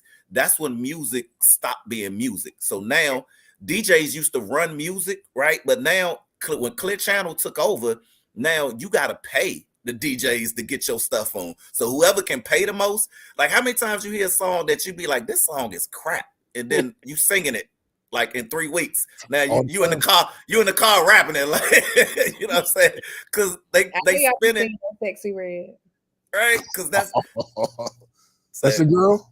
That's your girl. I like Sexy Red. Yeah, but I know a lot of people, have opinions about her songs, but I was just saying, I bet y'all be singing it. Can't even help yourselves. Can't help it. You hear so you can hate it and you still be singing it and be like, come on. I ain't never sang my pussy pink and my booty hole brown. I ain't never seen that. I've never seen that. I've never ever seen that. Not at home. Never, ever. And back to this little brick girl. He lied. Y'all need to worship him. She lied. The bill come due. Yeah. The bill I gonna come due. definitely It don't think matter whoever it is, whatever you do, the bill gonna come due. every Period. time.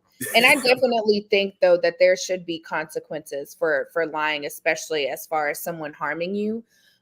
Because I mean, I don't know if you guys heard about that story, but think they were college students, and one girl had lied and said that a guy, her boyfriend or what have you, gave her HIV or something of that nature, and it was a huge story. Like they were,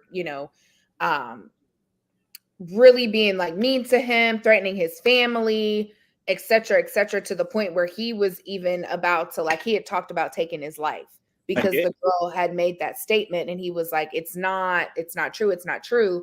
Then they ended up like having a video of her confessing that she lied on him. But you've already affected this man's life in college, on campus, his reputation, his family, how he feels about himself. And so I definitely think that there should be consequences for falsely accusing someone of anything of that nature. So I will say that. Yeah, in the Middle East and Islamic countries, if you're accused of something, like if you steal, they chop off your hand. If you rape a woman, they castrate you. But if a woman accuses you of rape and you didn't do it, that's her life. I ain't saying go that extreme. I'm not saying that, but no, but the same way you would get criminal charges, there should be something. I mean, because if a man gets falsely accused and goes to jail for rape, right? It's the same thing for whoever falsely accused and you find out, because you are dealing with someone. It's with anything, you get charged with something. You have to go to court. You got to fight it. Yeah, you're innocent until proven guilty, but you are still looked at as a criminal. The exonerated five. Yeah. They'll never be able to get away from that. And them boys did absolutely nothing. But people will never be able to like really look at them and be like, they shouldn't have never been here in the first place. So there's a lot that comes with that. People's professions. You get accused for doing something like that, you're getting kicked out of school, you're probably going to lose your job. Like there's a lot to unpack with that. So yes, there should be a consequence, whether it be criminal. I mean, we could say civil, but we all know you can only sue people up to what they're worth. So would you even really be getting justice that way? But there has to be something implemented in order to stop that, because that's not fair. It's not. I think the worst thing about it is that for people who have suffered that for real, like who've been a victim of that, like you are really like destroying that story of what they did, right? Or what happened to somebody for real. Like to make up a false narrative of somebody who have experienced that, to hear that you out here lying, that you would lie and say that something like that happened to you and somebody actually experienced that. Like that is criminal all alone by itself, because now you disenfranchising the people who really feel it, and now you muddying the waters for law enforcement who trying to stop this. Right now, you making it harder to find the people who may be committing these and get them, because now we got to sift through y'all people who trying to get the bag. You know what I mean? Trying to Jesse Smollett something because you want to, because you just want to be in the spotlight for a minute, but you pissing on somebody's experience and trauma that they dealt with and still living with, and some people not even getting over, and they be like, you gonna lie about something like that? Yeah, exactly. I don't like. She deserve whatever. Like the bill come due. Whatever they give her. When she got money out of it. She got. And Sean said that's actually her real body. So I saw that. So what she spend the money on then? I don't know, but her real body look crazy. That's her real body. God, probably pills. My bad. I meant to say bills. She was probably taking pills. That's how y'all doing it now, Brittany? Y'all taking them pills? She's probably taking pills. No, I meant she was probably like. People scam to make a living. And the fact that she had done something like that before, like she probably spent the money on going to Jamaica, or literally like people really do scam to make a living. Yeah. That's 40,000 goes a long way. Yeah, she probably big though. There's no way she thought it to get this big. Yeah, and now she got felonious charges. So hope you save some of that money for a lawyer. Right. That's all I got. And and this is something I did want to talk about. I don't want to spend a lot of time on it, but it was something that I felt needed to be addressed early as we're going into this election year. So dumb. You are really dumb. For real. Don't Be Dumb award. I have been seeing repeatedly this notion that Biden didn't do anything. Now, he didn't do everything. He didn't do everything I wanted him to do, him or Kamala. But to act like the narrative, it's like people go too far with it. It's like you either kissing Biden ass and lying about all of his achievements for black people, or you're discrediting every single thing he did. And the truth is somewhere more in the middle. Biden was the first president ever to have a black agenda. You know what I'm saying? And he knocked out a lot of those things on the agenda that he could. And even down to the student loan thing, he met some opposition, but he did some executive orders, and we're still working through that as people are getting student loan relief, along with the black unemployment rate is the lowest it's ever been. Some they just emailed me the other day like, you got to start your payments again. Like, fuck, Biden, what my shit, Biden? But I don't owe a lot, so I don't think I hit the criteria, the threshold. But all I want to say is, as we're going into this, as DeSantis is dropped out of the election, paving a clear way for Trump on the Republican side, and on the Democratic side, we know we're going with Biden. I want to caution people that's doing this whole, well, I've just rather have Trump back because Biden ain't doing anything anyway. Shut up. You're stupid. You've done no research. Watch your mouth. Don't be irresponsible. You can't say Biden didn't do anything. Did he do what we wanted him to do? I ain't gonna say that. You ain't gonna get me lying for him because I don't even like Biden. I'm not gonna lie for him. But he did more than any sitting president in my lifetime has done for black people. That does not make him good. That does not make him great. That does not make him an excellent candidate for presidency. That does not make him the best president we've ever had. It just means he did more because the foot was on his neck. Like, what you gonna do for us? I'll get a black vice president. All that shit was because black people were organizing against them. Like, so that malcontent that I don't like nobody, Democrat or Republican, that did help. And that's why Biden did what he actually did, because the foot was on his neck. Like, we're not voting for you, dog. We tired of voting for Democrats that don't do nothing. And he felt that pressure. But I think the narrative now that everybody's just like speaking out their ass, Biden didn't do anything. Like, no, that's not true. Shut up. I don't want to hear from you anymore. I want to hear from people who actually did some research and know what he did and didn't do. And then we can bash him for what he didn't do. We can praise him for what he did do. But the narrative that he just did nothing, he's the same as Trump, that's that dangerous rhetoric. There is a difference between Biden and Trump. I personally don't want either one to be president. I'm not a fan. But this upcoming election, I will be voting for Biden, which is actually a vote against Trump. I saw what Trump did. I saw what Trump wanted. I saw when he lost the election, what the Cracker America did. They ran up in the city hall. Like, you hear what I'm saying? And I saw his speech when he told him to do it. Like, that's what we're up against. Like, imagine if 30 black people ran up in the Capitol. Like, imagine. And we killed the police officer. Like, that's what Trump is capable of. That's the propaganda he's spreading. And Biden isn't a million times better. He isn't inciting riots. And I think that's good enough for, until we get a real candidate. Because I'm not even a Democrat, but until we get a candidate to replace Biden or an independent that makes some sense, or Republican, because I'll vote Republican if it ain't Trump. Until we get somebody that's qualified to kind of undo some of the shit that Trump has already done, I think that's where we at with it. And I just want the narrative to be, I don't like Biden did X, Y, but I did like A, B. But the narrative that he ain't doing nothing, I don't want to hear that shit no more. I definitely think people have to do their research, not just based on what presidents have or have not done, but also understanding how the government works. and who can implement things and who has to vote things in order for them to be implemented. And also like who's in control. So I know a lot, like when we start talking about inflation and interest rates and things of that nature, well, that is the Federal Reserve.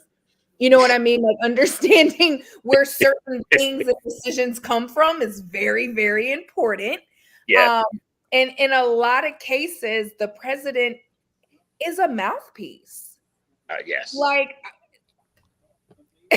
like, let's just be very honest, because even if someone, like, I know a lot of people had talked about, like, even with Obama, not even understanding how hard it was for him to get something as simple as health care for all people passed. Obamacare was not Obamacare when he first presented it. There's a lot of things that had to get changed for him to even get it passed. So, and wasn't that Mitt Romney's agenda that Barack borrowed? Obama, the platform for Obamacare was Mitt Romney's, right? A good bit of it. Yeah. One of them Republicans. The infrastructure came from him. Yeah. The infrastructure came from Mitt Romney, but they built it out. They built it out to something more comprehensive. But exactly. And there was a lot of back and forth about that. A lot of things that Obama had to agree to change that people may or may not have been happy with. But I just say all that to say, I bring up certain things that, you know, educating yourself is very important, especially before making decisions. So that's all I will say as far as politics. I try not to get too in depth of how I personally feel as far as views are concerned for different reasons, but I do agree with the concept of educate yourself, understand how the government works, and then kind of take it from there and make your decisions from there, because it's so easy to see or hear somebody or to understand that nothing happened while this person was in their seat. Well, what a lot of people don't understand is some of the things that happened while Trump was in his seat was implemented during Obama's presidency. So just because it happens, it doesn't mean that it wasn't something that someone initiated prior to that particular president being in that seat as well. So again, education and knowledge is just power. But you know, the sad part, Brittany, is that 60% of voters, active voters, get their information from CNN or Fox News. Right. And understanding that those are two very, very biased. Both of them. One is Democrat, one is Republican. One Republican. Absolutely. And I watch both because I like to hear both sides. You need like, I as much CNN I watch what if it's the same story that I see on CNN, I need to hear it on Fox News. Yeah. Yep. I be having both of my TVs on half the time because I need to see what they're saying.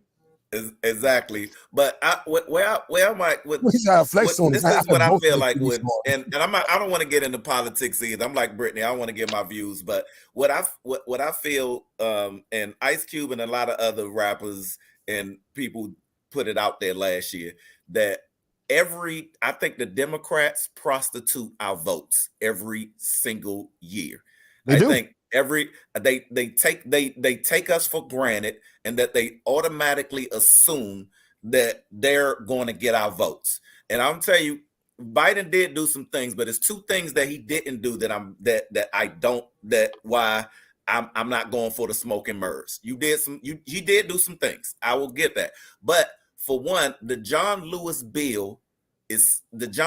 Act bill is still sitting dormant in Congress.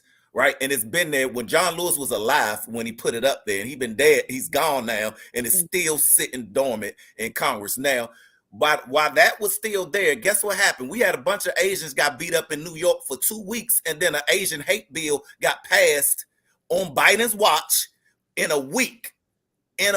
While John Lewis he's still sitting there.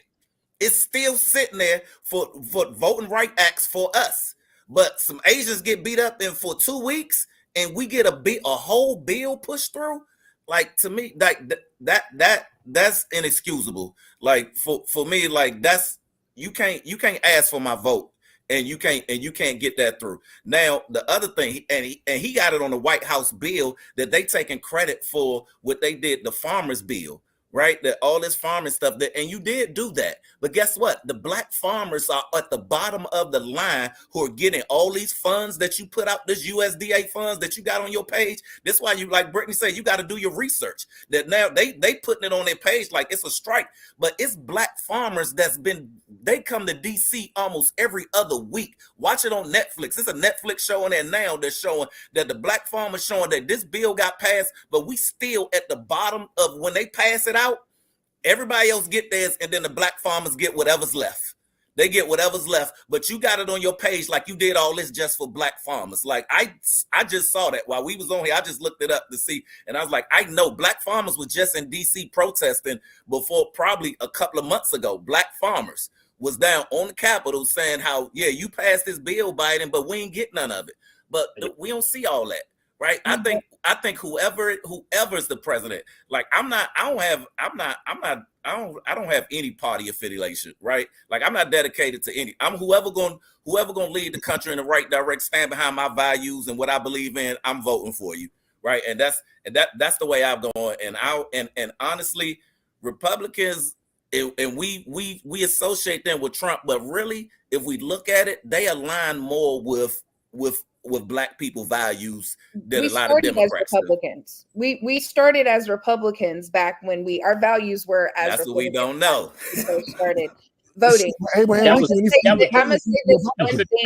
different Republican Party, though. That was a long. Yeah. That was a long, be clear. It was a long time ago, but still, long time. You know what I mean? But to Randy's point, I feel like one thing that we have to get better with doing, and I want to be very careful because I love my black people, but we have to get a lot better at, to your point, is kind of doing that research and not trusting the news and things of that nature. One thing that other communities are able to do is come together and know exactly where to go and what to do to get things done. Yes. We get upset, no offense, protests do not work anymore. If you are not going in their pockets, if you don't have the right affiliations, if you're not threatening, to take the correct funding or do this or, submit that, those are the things they care about. And a lot of that stuff is done locally. So we can sit here and talk about, who we're going to vote to lead the country as a whole, but we also have to get better with understanding the importance of how, if we all kind of collectively did the same thing within our states and our counties, it would get better. And another point too, with a lot of our Black leaders, they're getting older now. And a lot of these sanctions, even here in Atlanta, I was having a conversation. A lot of the people who are on the front lines kind of fighting for the rights that we are, kind of the crumbs that we are getting, they're getting older and they're getting tired. And they need people who are of like our generation, who are willing to do the research and who are willing to do the work in the right way, not just getting upset. Social media, we have seen that it can be powerful, but you can't stop there. You have to still understand the infrastructure. So I just say that a lot of it is because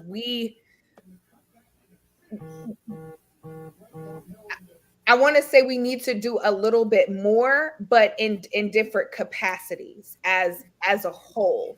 We just being upset and talking about being upset is not enough. I'll say that. Right. Agreed. And I think the only thing I would, from a politics standpoint, is know what you want. Be able to kind of articulate exactly what you want from your candidates. Like Brittany was saying, understand the government. A lot of people, like, bills get passed all the time. Like my sister's in government in DC. Like we'll bitch about a bill, like certain things getting passed and not distributed, but it gets distributed on the local level. But we won't show up for that local election, but we'll bitch on social media about this not happening, this not happening. And, it's like sometimes complaining is a cool thing. So I think, research, know exactly what you want, and judge a president for a president. Like, don't judge a president for something that they can't do. Judge them for everything that they can do and hold them accountable. And look, I say it's not even a president. It's know who your local representatives are. Yeah, but if you don't show, those people don't show up until the presidential election. Until the presidency makes no difference. That they not the ones who really determining like what's gonna go. It's the local elections those are the ones that really determine the agendas that's going to happen in your community. Like if you don't know who you should know who your rep is, where you say, like, I know who David Trone is my dude. And I've emailed him times and got stuff and said stuff to him. He got me in the White House too. Like he got me passing them. They work for you. They need your votes, right? So if you want stuff done, like find out who your local rep, forget the president. Like the president is the president. All he's supposed and really the president is just supposed to be the leader of the military. That's what the president was really set out to do. It's just America, we've made him so much more, right? But when they first made the president was only supposed to lead the military, period. That was it. He wasn't supposed to be running the whole country, economics and all this stuff that we have him doing now. It is your local elected officials. Like you want to get stuff done, them the people you got to find out who's your local official and hold. You want something done, email them, talk to them. That's where you're gonna get stuff done. Right? Like I want Verizon in my neighborhood. I emailed David Trump and said, why Verizon ain't out here? Why is it only Cox Cable and Pepco in my neighborhood? This ain't right. Like we need free market around here. We need to get them here. And I guarantee they will respond because they want your vote. They want your vote. Yeah. I like that. As we wrap up, I do want to shout out Country Wayne and Shannon Sharp for their Country Wayne went on after Cat Williams, of course, and he talked about Brittany, that's your people's, right? Country Wayne. I done seen you in one of his skits. Don't act all like you don't know what I'm talking about. For y'all that don't know, our very own Brittany Sade starred in one of Country Wayne's skits. And I think Berger was the one, Kendall Cromartie was the one that told me that Brittany was on the skit. I was like, Brittany ain't on a skit with no damn Country Wayne. He sent it to me and I watched it. I was like, that is Brittany. That was me. That was me. I definitely know of Country Wayne. I definitely respect what he does and respect who he is as a person. So I'll say that. Yes, I know of him. How'd you get in the skit? And was in the skit. I actually got in the skit more so because of my relationship with his director. So Chase and I have been really cool since I moved to Atlanta. And so I've done other little skits. I was in a couple of music videos years ago in my younger years. I wasn't that type of video girl, little and scenes. I can't dance, but different skits and things of that nature. And that's just how I got into the skit and met Wayne was from Chase. He was saying the skits he was making, $20 million a year off of the damn skits. Yeah, Facebook especially. Yeah. That's crazy. Facebook sent me a check for $5 last month. I know that's right.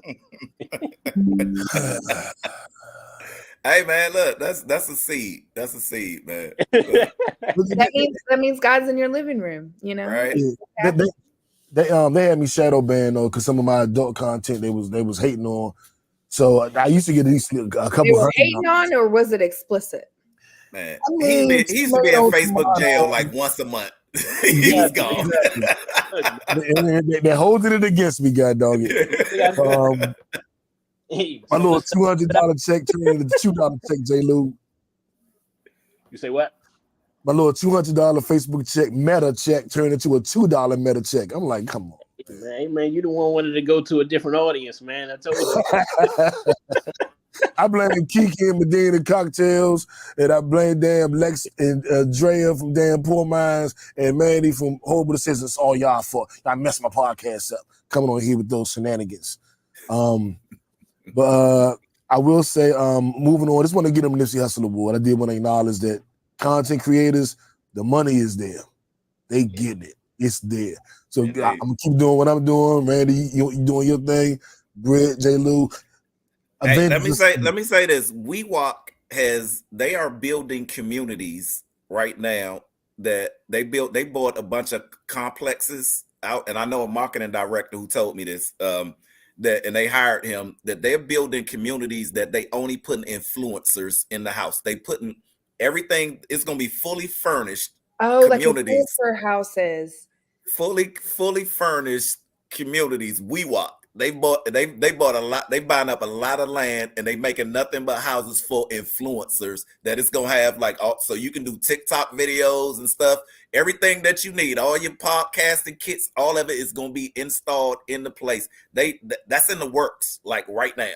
So how does that work? Because I've seen like TV shows where they have like these content houses, and you have to get approved to be able to live there, right? But how do like WeWalk? How do they benefit from the content? Like, do they have to give a percentage back to WeWalk, or how does that work? Well, from what he told me, and Anthony O'Neill actually talk about it a lot too. That they've got deals established already with like YouTube, TikTok, and stuff. So right, so they already they already have deals worked out. They just got the people for them to stay in these houses, it's gonna be rent free. You just have to have an amount of content that you got to put out every week, and it got and to stay there, you got to be hitting for your rent to be free, or you're gonna start paying till you get there. Or you get right? But they still get nickels. They still getting pennies. Like WeWalk making millions, and the people putting out 5,000 videos and getting like a $2,000 check, while WeWalk got a $2 million check. Nah, we're not doing WeWalk. We're doing WeWalk. We gonna walk. We gonna do it. we gonna walk. Yeah, we gonna walk. We're gonna walk our own money. Exactly. Before we get out of here, because I did want to go into our after dark topic, but it's been 17 hours, and y'all are lucky tonight. You never got a 17-hour podcast from us in years. We're not gonna give you 18 hours. But anybody see the Kevin Hart movie Lift? I did. On Netflix. I say it was almost good. That's my opinion of it. It was almost good. He was unbelievable as an action star to me. That's all I can say. Yeah. Come on, man. Look, man, just because Kat says now y'all don't. Oh, here we go.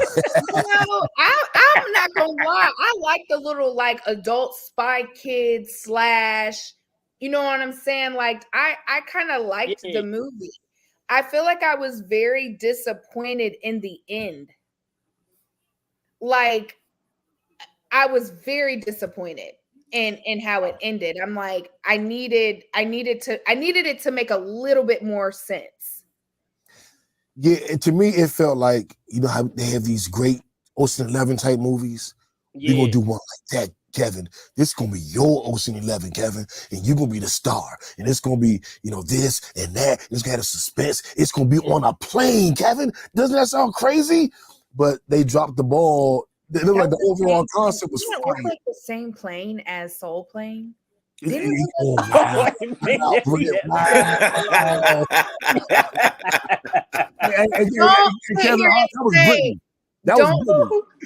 sit here and say that plane did not look the exact same, just without the pole. Hey, Kevin, it kind of did. It kind of did, Brett. That was Brittany. It kind of did.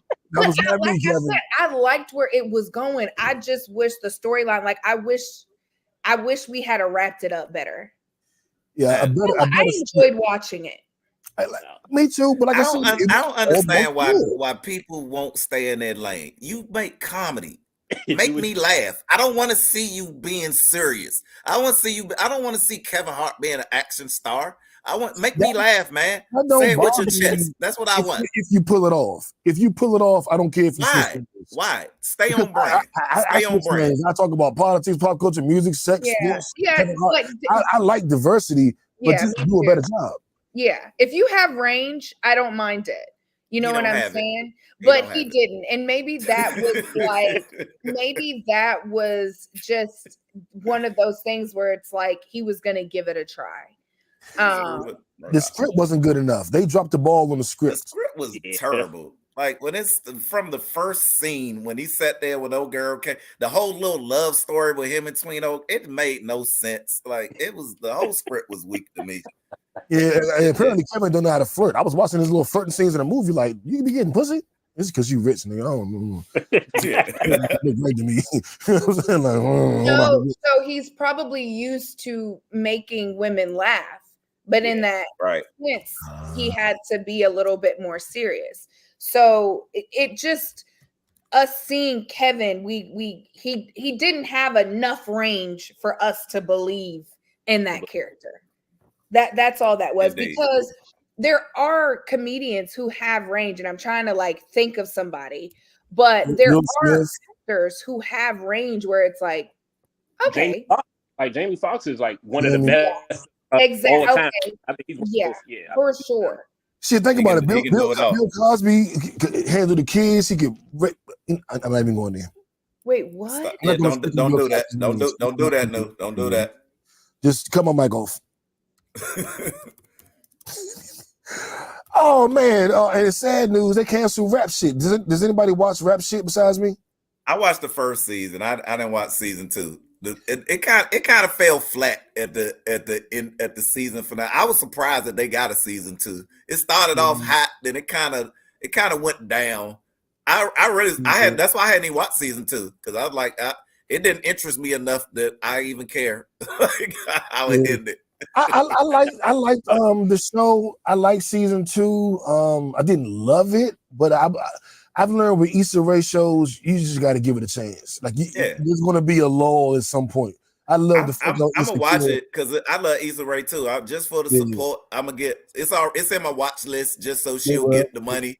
So she'll get the money for doing it, because I'm gonna support the sister even though I ain't even all on the show. I want her to get her money, right? It's over now. It's over now. You can watch season 2 and enjoy it, but it's over. But season 2 they got just some adult content. There was some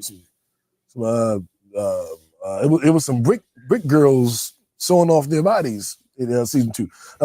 That's neither here nor there. But rest in peace to that show. It's had its final episode, and that's the end of that. I love seeing black women on TV. I love seeing black women everywhere, for real. Yeah. So I'm gonna miss it. She all right. She got a big contract with Netflix that she good. Yeah, she getting her money. A lot of people were talking about like canceling HBO Max because they let that show go. Yeah. Issa Rae has a big, like, the people who support Issa Rae support Issa, and I'm all for it because I support her. Like, I like her like as a person and as a creative and like what she does. But why is Randy laughing? I'm laughing at what Josh says, seducing scheme. Somebody in the comments. Go ahead. But yeah, people are like, oh yeah, HBO Max is canceled, honey. Too much money. HBO Max made too many deals. They ain't going nowhere. They got Discovery. Like, you look on them now, they got like 20 different channels built in that they set up deals. They're not like Disney at this point. Yeah, it's too many. It's too many. It's too much money in the pot for them to go somewhere. It'd be all right in the year. Yeah. Hey, look, all black people, we 2 news cycles. That's all it takes for us to change our mind. Like, it doesn't matter what happened. I used to work for a television station, and I'm telling you, and they know it. 2 news cycles is all it takes. HBO Max has canceled 2 of my favorite shows. They canceled the Magic Johnson Lakers show, which was phenomenal, and now this. I don't know. We gonna see. I only needed one season of the Magic show. They did like it, I didn't need another. I got all the history I needed for the Lakers off season 1. That shit was good, man. That's good for me. I understood Jeannie Buss, Kareem. I got a better understanding of the whole organization. Like, look, it inspired me though, because look, that man bought a losing franchise that nobody wanted, and he's turned it around and was broke. and it's the BS. With HBO Max, the Lakers series ended with the Celtics winning the championship, and Rap Shit ended with the white girl setting off into the spotlight. So it's like the protagonists have lost when these shows have ended. I don't like it. But I didn't see this movie. I don't mind that. Brittany on the cookies. Oh, she got them Tiffany cookies. I'm gonna order me some tomorrow. Hey, no, we gotta go there when I'm down next. When I'm down for my birthday, we stopping by there. Bet. Yeah. I'm down next month. Hey, all of us might hook up. We come. I'm celebrating my birthday in Atlanta next month. Boom. Let's get it. Turn up. Has anybody seen Book of Clarence? Does anybody want to see the Book of Clarence? This was I know. Yeah. It only did 4 million in the box office. It did what? 4 million, and it cost 40 million to make. It is a absolute flop. Yeah, that's worse than a flop. They can't even pay the crew. I wanted to see it. I did want to see it. I still want to see it. It looked intriguing. Was there enough like marketing behind it? I knew about it. I won't say that. Where's it? It's on the theater. It's in the theater. It's in the theaters now. I think even looking at the marketing of it, I've seen the trailer 5 times and I have no clue what this movie is about. That is true. Because I watched him do a whole interview on Fox. He was in DC, did an interview on Fox News talking about the movie, and I still don't know what it's about. What I do want to see though is the Bob Marley movie. That comes out. That comes out February 14th. Hold up. You're going too fast. We where were we at? So the Book of Clarence. Did anybody hear the soundtrack? There's a Jay-Z and D'Angelo, a 9-minute Jay-Z and D'Angelo song on the soundtrack. Wow. Got Lil Wayne, Shabba Ranks. It's a lot of different artists on there you wouldn't expect. Shabba back. And I thought that this was going to be a big thing, but apparently I'm the only person that was curious about the movie. But I shared with you, Randy, my confusion because I sort of, so this dude is like, dude imitating Jesus and like what? Yeah, that's what it felt like. And then I saw a Jay-Z interview and I was like, that's not what it's about. So what the fuck is it about? And my man Smee went and was supposed to debrief and have a whole conversation about it, but Berger said he should have dropped it on Tubi. God damn. My God. Yeah, he just told me that I didn't even know Rupert Murdoch owns Tubi. I didn't know that either. I didn't know that either. Like that's a bomb. Like, but after watching Succession, it makes sense. And I really, I'm in season 2. Control the narrative, right? I'm in season 2, so I'm actually enjoying Succession. I think you the one that told me about it, Randy. So I'm enjoying. It shows you how it's a true story of how media runs the world. Like the president called like these people. That's why people like my man why Bezos. He don't care about Amazon no more. He owned the Post. The Post is way more powerful to own than Amazon. Amazon just gives him money. The Post gives him power. Right? It's a narrative. It gives him power. Yeah. It makes the president calls him on the phone now and be like, "Hey, can you drop this story?" You know what I mean? Because it's the news who picks the president. That's a very heard good it hit. point. Tweet that. It's the news who picks the president. And in music, aside from the Jay-Z D'Angelo song, anybody listen to 21 Savage? That's one of my favorites out of the young dudes. 21. His new album is out. I would recommend you guys pick that up. And what's going on in this game? Kansas City is now up by 3 points with 10 minutes left in the fourth quarter. Yeah, it looks like they may hold on and win this. Hey, Mahomes, they just fumbled on the 1 yard line and got they got the ball back, but I'm not even really paying attention because my Cowboys. Excuse me, I'm a Ravens fan now. Let me correct that. I'm a Ravens fan, and fuck the Cowboys. I'm tired of that shit and all that good stuff. Exactly. Britt, are you a Patriots fan? Don't you do all Boston teams? No, I'm a Steelers fan. Oh, Hey, all right. Shout out to you and J. Lou. You and J. Lou. Yeah. So y'all mad at me because I'm a new Ravens fan as of like yesterday. So let's go, Ravens. My boo is a Steelers fan, so I'm a Steelers fan by default now because of her. Hey, you know what? I love Mike Tomlin though. Mike Tomlin, every time he talk, don't he feel like your dad talking to you or something? Like you just want to do whatever he's saying. Like he could literally make me run through a wall. He's a respectable guy for sure. All I want from Mike Tomlin, I want them to keep the same energy, because with him having all these, never having a losing season in 17 years, now the narrative is, okay, he didn't lose, but he didn't win. And I'm like, you wouldn't say that you wouldn't be saying that if he was white. You'd be congratulating him on never having a losing season in his entire fucking career. I love Mike Tomlin. And especially now, this season, like they've had, I mean, it's a great comeback. I was at the Baltimore. I went to that game. I was out there freezing in the rain, watching them get in the playoffs. I went to that. Me and my baby, we went to that game. We saw that. We was out there watching that joint. But here's the thing though. The Steelers is such a solid organization.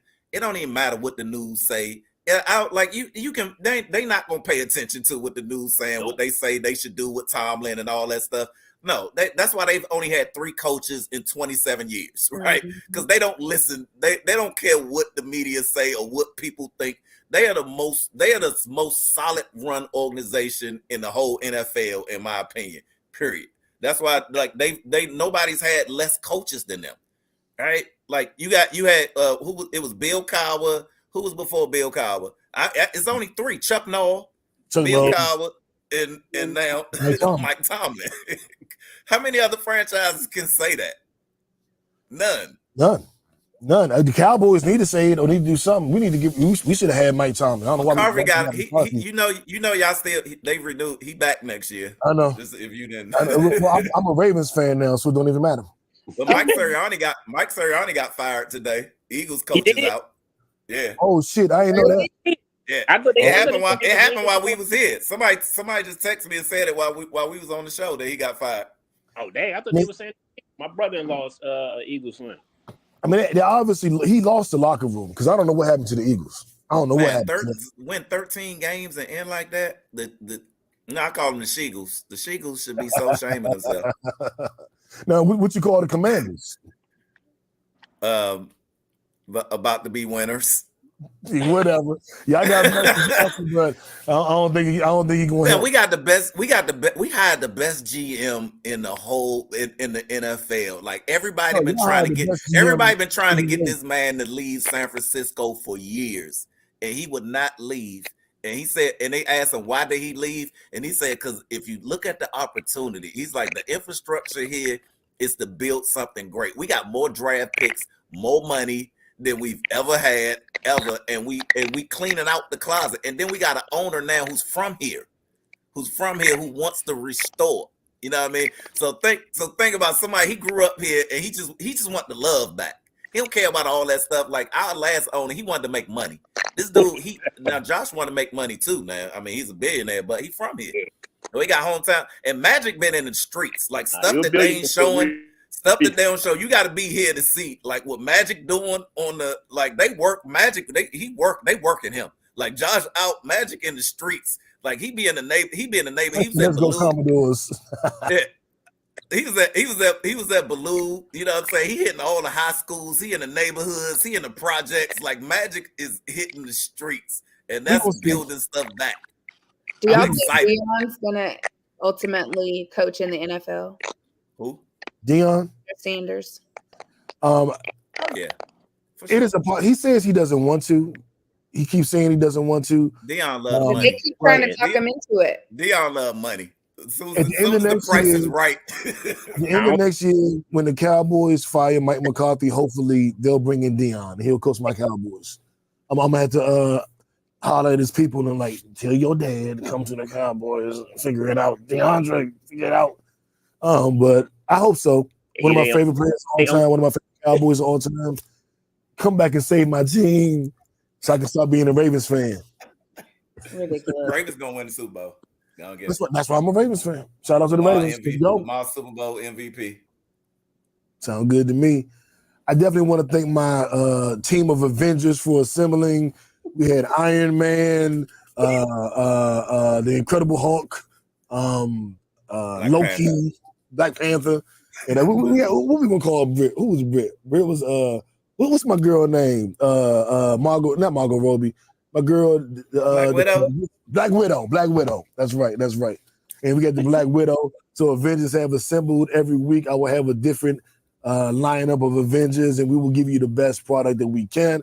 I really enjoyed doing the show tonight. I love to J. Lou probably well, J. Lou and Britt probably two of my favorites. You know what I'm saying? But now, Randy, they got to throw you in there as one of them too, because you came in and did your thing. With my round of applause, a guy who never did a podcast before. My first one.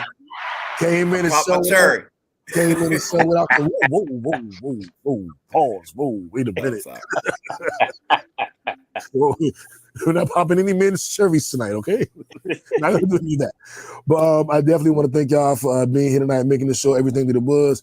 And I want to thank you guys for listening. The whole damn Randy brought the whole family out. The whole family was here tonight listening to the damn podcast.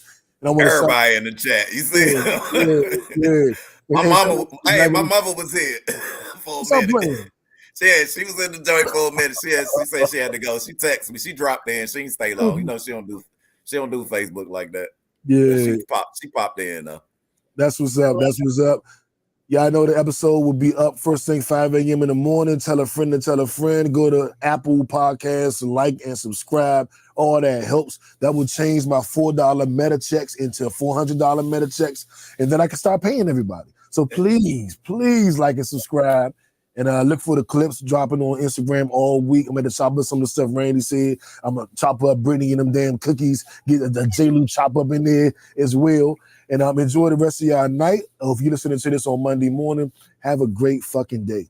Do the work to be the person that you want to be. Man up and woman up. And on that note, uno. Draw four, skip you, reverse you, mystery card, uno. I'm out. We out.